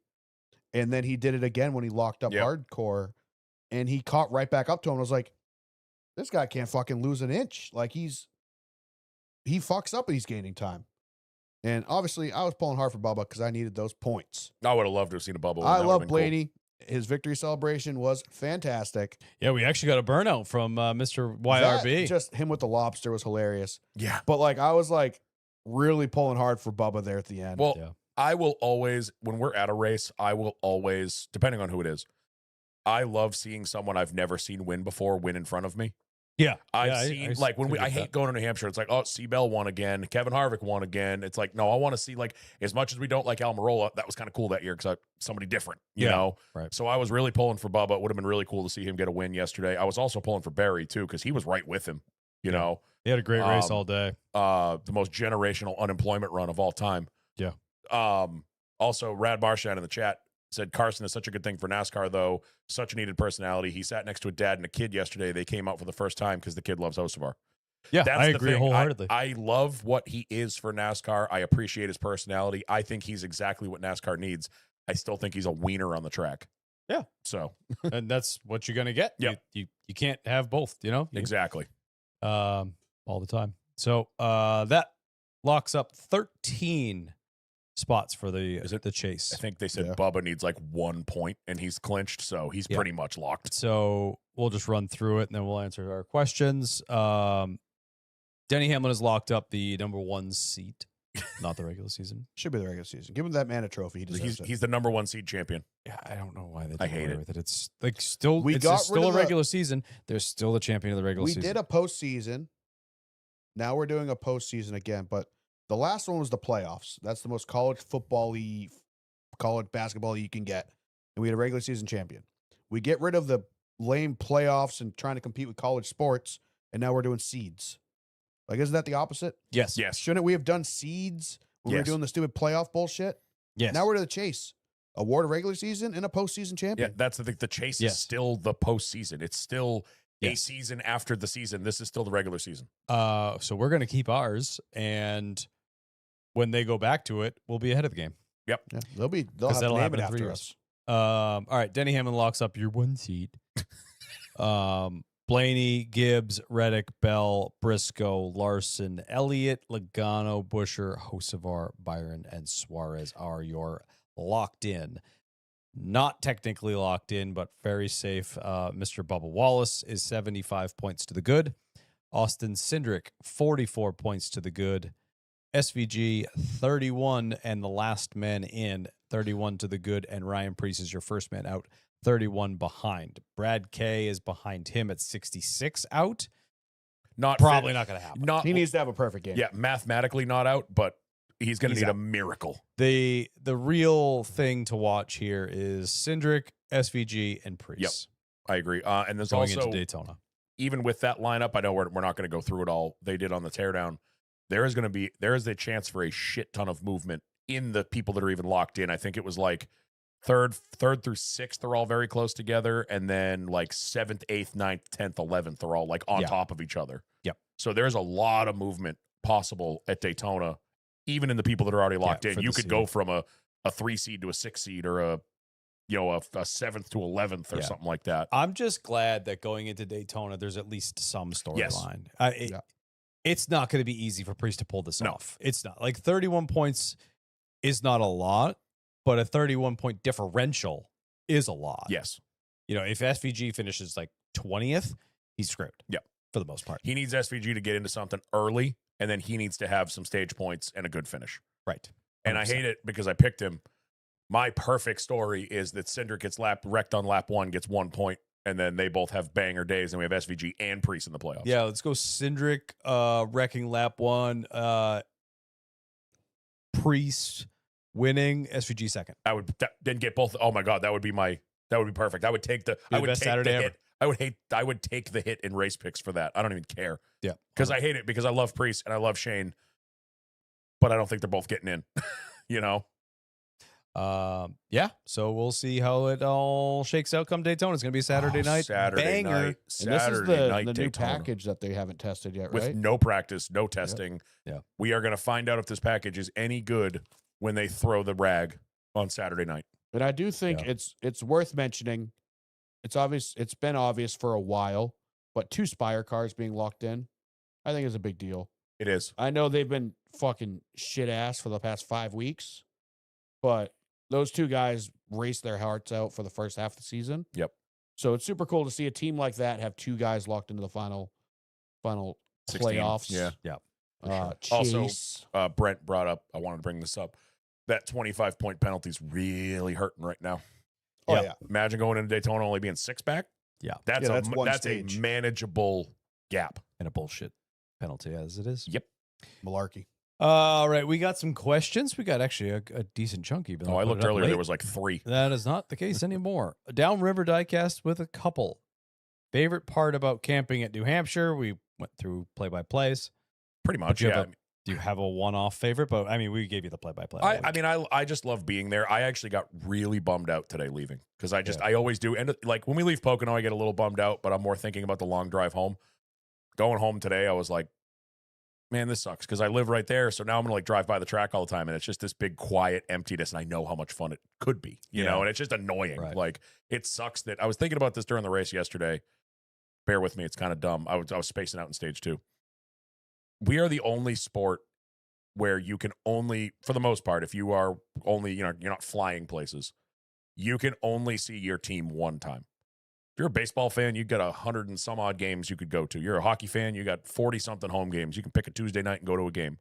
We have to wait all year to see them come to us once. So it makes the weekend so much more fun, but then it's also a massive like balloon deflate come Monday morning. It's like, Right. oh, right, 100%. I was thinking but about it it. also makes it more special when I was thinking about it. I'm like, oh, cool. Only fucking 10 months till Pocono, you know? I agree. Anything good on the menu? We didn't go We crazy went making food. super simple this year. So Pocono is So our big short. Pocono is our big cooking weekend because we have so many mouths to feed. We got big group down there, which we had a decent sized group this time, but I think we all agreed, let's just go simple. It was like did we do anything other than burgers and dogs? Burgers, dogs, breakfast sandwiches, Breakfast and snacks, sandwiches that's and snacks. We didn't go. Pocono is where Kyle brings the stir fry, and my wife does Mexican night, and we do tacos. And it. Yeah, we go after it when we're there that long, but with how short this is, and some people are only there one night. It's yeah, like, this is more survive and have some snacks that are Right. We're great. all- The we're- campsite's also like not as important. no, Like at Pocono, where you're living in the campsite. So you're in the campsite, so you're eating, you're cooking, you're hanging out, everything's right there. At Loudon, it's all right, eat real quick, and then we're going out. then we're leaving. Yeah. Yeah, exactly. He's actually got a great point there. And like I actually I didn't do even think sometimes. about that with Kyle. When we're at Pocono, we're all there. No one's leaving. Norm was in and out. My wife was in and out. She kept going. She went home every night. So it's like on Friday we have this many people. On Saturday there's only 3 of us. On Friday, you know what I mean? Like there's just always it's hard to plan. So it's way easier to just like, hey, everyone bring a pack of burgers and dogs, and when it's time to eat, we'll see who wants some. We got a couple fuck, marry, kills. Ooh, perfect. Starbursts, Tootsie Rolls, Laffy Taffy. Who's this from? Sorry, Nathan Danforth. Marion Starburst. I can't even remember the last time I had Laffy Taffy, but I think I'll fuck Laffy Taffy, kill Tootsie Rolls. I'm going to invert that. I'm going to marry Laffy Taffy, fuck Starburst, and kill Tootsie Rolls. I do like Tootsie Rolls, but They're not. What are they? I They're like not- the fruity Tootsie Rolls better. like Tootsie Rolls to me. They're like not chocolate, so it's weird. Chocolate. It's like adjacent. chocolate adjacent. Yeah. I'm gonna marry Starburst, fuck Tootsie Rolls, kill Laffy Taffy. Okay. I haven't had Laffy Taffy in decades, so I couldn't even remember what it tastes like. Well, you, But I well, agree you with don't. Kyle. You got to shake it first. The Tootsie Rolls, Oh. like the colored ones, are Yeah, better. the colored Fruity ones are rolls, way the better. fruity Yeah, Tootsie Rolls are way better. agreed. Frumpa, Frompa. Chad from PA. I wish Never I could have heard of made it her. up for the race. We wish you could have been Wish you here could have too, too. because we love you. But also, a fuck, marry, kill. Ooh. I Marry cannot Chad. participate, but Chili's, Cracker Barrel, Friday. Okay, take it back. Chili's, Cracker Barrel, Fridays. I'm going to participate because I fucking hate Fridays. Marion the barrel. Dude, if you even I haven't. consider not killing off Fridays, The I problem will is hate I don't you. really do anything at Chili's, and they've gotten rid of all the Fridays by me. It's been years since I've been to one, but Yeah, because they're all gone. They suck. yeah, they They just closed. put Jack Daniel's sauce on everything and just try to serve it Yeah, to all right, I'll go with that. That's trash. fine. Yeah, so I'm gonna marry the barrel. Fuck Chili's, kill Good answer. Fridays. I legitimately marrying Cracker Barrel, no doubt. You could put any other restaurant next to it, and I'd still marry it. I think I've been to a TGI Fridays once. I think I've been to a Chili's once. Yeah, same. I think I like TGI Fridays better. I don't know. Get out. This was 15 years ago. That's I have a small personal a vendetta vendetta. against TGI Fridays because it's crap. I- And they had one good thing on the menu back in the day, and it was the mac and cheese wedges. They got rid of it like 10 years before they closed them. there all. was a TGI Trash. Fridays next door to a GameStop. Yep. And I went there before a Call of Duty midnight release. Whatever year that was, I was in high school, 2010. That was the last time I went to a TGI Fridays. Chili's, I think I went there a little bit more recently, but we only went there to fuck with my parents because they went there for dinner one night and my sisters found out they went there. So we all got in a car and went to the same restaurant and sat across the bar from them or like a couple tables over from them just to mess with them. I can't remember the last time I was at a Chili's, but me, myself, and Ed Cash used to go to a TGI Fridays in Manchester to watch Bruins games. We didn't eat; we just sat around and drank beer and watched Bruins games. Yeah, that's fine. The only thing that's good there is mozzarella sticks. I would sit there. I would sit at the bar and eat mozzarella sticks and watch a game with you. Yeah. No problem. But you won't You catch me don't dead want, eating you don't anything want else. Jack Daniel's smothered menu, Everything. menu. Chad Frumpa also has another one. I can't help it. His name is actually not Frumpa. It's from PA. But Yeah, it's his also Instagram Frumpa. name is from PA. This is another FMK. Mark 1 Rabbit Truck. Ooh. Mark 2 Jetta Coupe. Oh, Mark 3 Harlequin. Dream build on any of them. Kyle, close your ears. I'm marrying the caddy, fucking the Mark II Jetta Coupe, killing the Harlequin. I kind of figured that. I'm marrying the truck. But that being said, any single iteration of one of these cars is having a Mark III VR in it. Facts. That's a good answer. marrying the truck, fucking the Harlequin, and it pains me, but killing the coupe. I'm just not a Mark II guy, but if I had a Mark II, it would be either a rally or a coupe. Okay. I'm obviously going to marry the Harlequin. I'm going to fuck the truck and I'm going to kill the coupe because I prefer a hatch. I agree with that too. Not a big. I like Mark IIs. I've never had a Mark II. I do like what they look like visually, especially when you take every Mark II piece out of it and put a Mark III piece in it, because that's all of you do, you pieces You of shit. thieving bastards. Yeah, Mark IIs are better. All you have is a body. Everything else in there is a Mark III. That's an ABA with a Mark III dash. Fuck every one of you. Oh, I missed the I- great VW meme war. Oh, that I was my hate it. favorite. Mark IIs are better. No, they're not. They're better when you make them Mark IIIs. I think it's still on my phone. I made a meme during the great VW meme war that was like, can you even call it a Mark II anymore? Because it's No, 90% you Mark can't. III. everything in it except for the shell is a Mark III. Oh, I hate them. Honestly, if I could get a 2-door Harlequin, I would prefer that. Yeah, I just don't get like that. 4 doors. Sam Valley I 95. have no horse, Dan, so I True. don't need all those True. doors. Favorite feature of the new camper. That's for you. It worked. That's the feature. It functioned. I'm going to say my favorite feature of it. What is The yours? giant back window. Yeah, It is cool when you're in it. It's not cool when you're behind it. yeah. Following it's not great. You had a scenic view of that dually all weekend. Yeah. I think the back glass. I it's the whole inside, the whole like living area, like the kitchen, that whole hangout space. Yeah. Awesome. That's When you so were cool. gone, it was the two kids. I saw the picture. You guys watching the mod race. Everybody was in there. Well, later on, there was even more people. Oh. So it was Steph, the two kids, the two dogs. My cousin came up. Wiles was in there. Corey is in there, and his dad. So there was 9 of us in Yeah, there we at had- one point. We had 6 in mind Actually, last year. We had 6 in mind last year when it was cold out on Saturday night. And mine's good size too. Like mine's not small, but that living area gets real tight. Yeah. Yours has a lot of room in it. That's because of the bunk beds. Yeah, the bunk beds. Yeah. Yeah. Yeah. Like Kyle's, I think the layout is more like hangout friendly than yours, but yours definitely is more sleep friendly. Yeah, definitely. I've got the meat wagon. Yeah. Right. Pack more meat in there to sleep. Laying the kitchen and the futon down for the bed for the two kids was perfect. But kids. And it was bigger than I thought. Like when Chuck laid on it, there was a good foot past his feet. True. Like, he had a lot more But we're space. still bigger than him. Right. Yeah, 100%. Like If- you're not going to be stretched out and No. comfy, but like you're I would like okay. to say, not having your wife stay with you in the camper makes every camper bed way more comfortable. Yeah. Your boy was fucking starfished all weekend. I was like, yep, this is Dude, great. but when I had the wife and the dogs in the bed with me, the Camper King is sick. You have a king, I have a queen, so and I also have bigger dogs. So when it's me, the wife, and 2 dogs, Oh, I yeah. am fighting for 6 inches of fucking That's right. bed every year at Pocono. I'm in there like fighting for my life, waking up every 20 minutes so I can slightly roll over and not fall off the bed. This might be the first race weekend. I slept from the second my eyes closed till the second I woke up and didn't wake up in between every night. We're not answering these, but I wanted to shout you guys out. L98 Jake and also D921. That Aren't might we be answering D. them? Evans. Because there was a favorite food questions. They were both favorite food you had this weekend questions. Oh, okay. So shout out. Thank you. Already I love answered you. that. Chicken Uh, nuggies. Yeah, we answered those. Yeah. Because we just ate boring stuff. We did. Yeah, we didn't go nuts. L98 Jake. I hope Austin Hill turns it around. I hope he spins out too. Nice. And Sam Valley 95, turn 1 and 2 seats or old 3 and 4 seats. 1 and 2. 3 and 4, you had basically. It was nice because you could get way higher. Well, 3 and 4 was good because those were always cheap. I remember getting tickets there, a 4-pack for $100 because they used to have that deal, Yeah, remember the Rock 101 the deal? Rock 101 deal.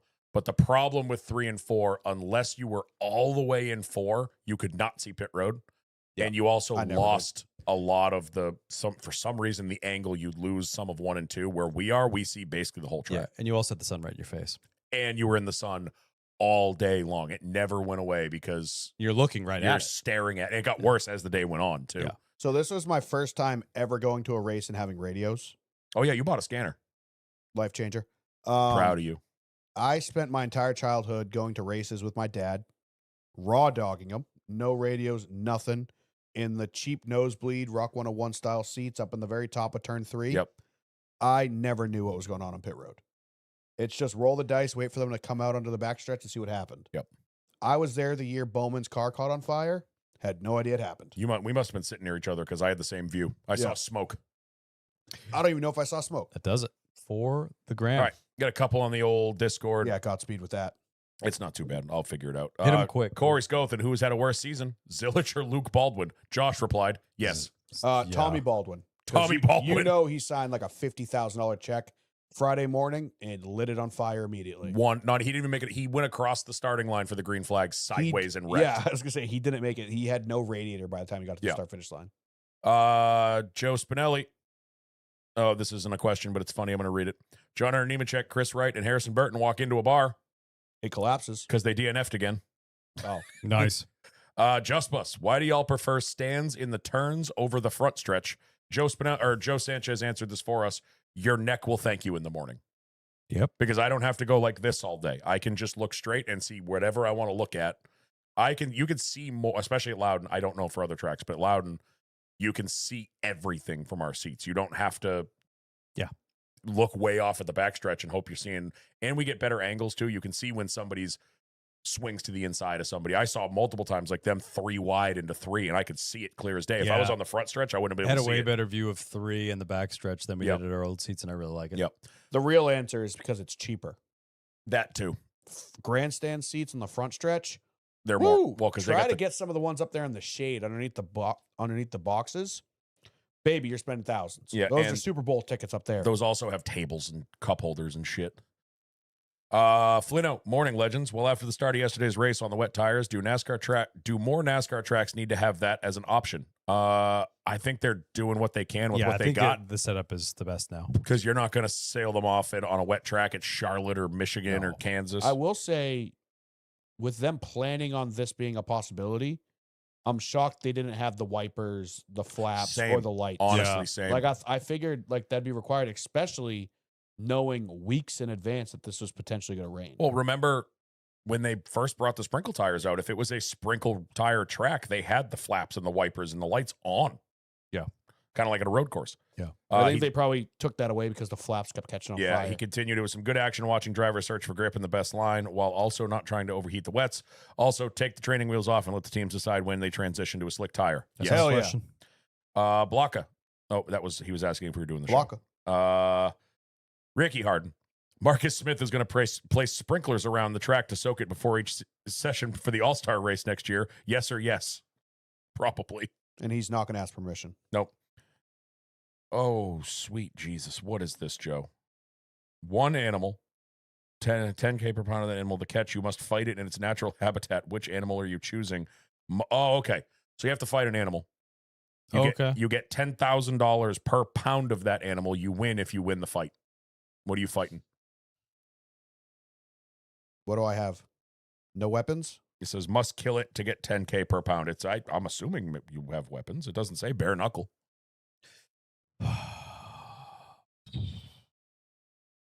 I'll fight that marlin you showed me the other day, and by fight I mean reel it in, and when I catch it, I get 10K. And per- they're locked into an per- enclosure, or they're out in the wild and have to track them and catch them. Yeah, Joe, there's some context here you're missing. So I'm thinking, How much money per pound? 10K. I'm thinking female deer. No stabby bits. Yep. They weigh a couple 100 pounds. Yep. What are they gonna do? Headbutt you? I think I could take that down with a stick. I don't hate that. What did you have? Is there a choice of weapons? No, he did nothing. He said no. I'm thinking, like, He didn't say no weapons. I got You're an in answer nature, you could that's gonna sharpen a blow all stick. you out of the water. What do you got? The giant tortoise, because you just kick it in the head a whole bunch of times. You can't really fight back, and the giant tortoise can weigh up to 900 pounds. So this is a $9 million payday. I don't think your math's there, but I like what you're doing. How does the math not there? How does the 900 math pounds times 10K is Oh, $9 million, true. math. Jesus Per Christ. pound. I was Math, thinking per buddy. 100 pounds. Math. Per pound. I don't think your math tracks at 10K times 900. Yeah. Add the zeros, put the 9 there, 9 million. I was thinking per 100 All right. pounds. All right, I'll one up you on that one. That marlin you showed me, Yeah. for me to fight it, it would probably have to be in captivity. Strain the pool.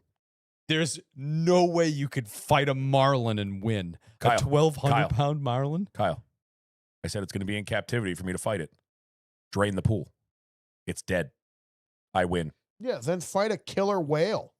Like, You're Or what loopholing it. Kyle's You ancestors goddamn did. right. You You're loopholed it loopholing. with a fucking tortoise that That's you're not a going to kick in loophole. the face. That's not a loophole at all. Kyle's ancestors killed whales with freaking sharpened sticks in the middle of the ocean. and then made lamps out of we them. can do this.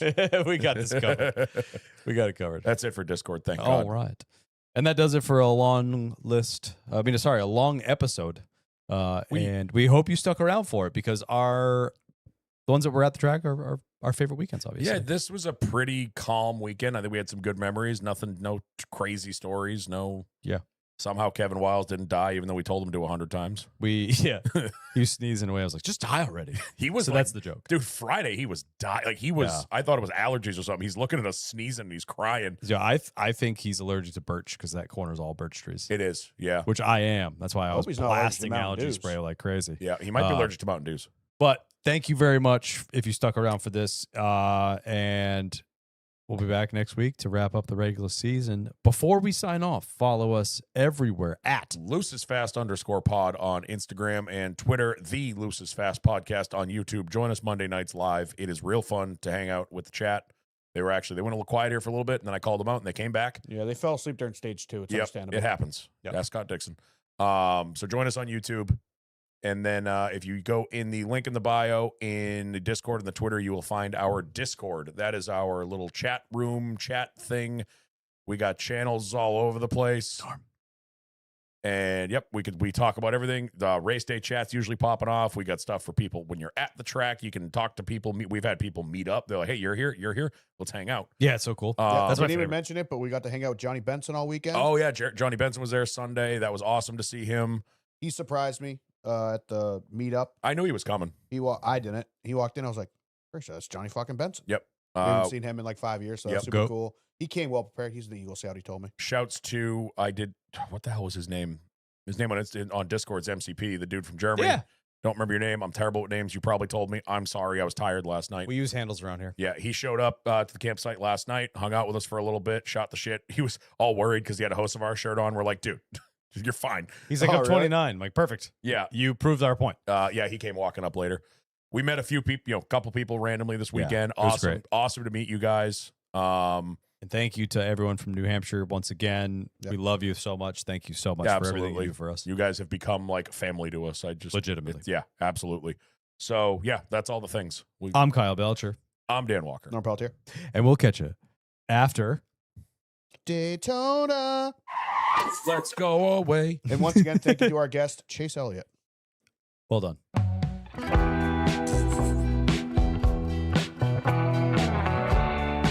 Merry off season and a happy Christmas.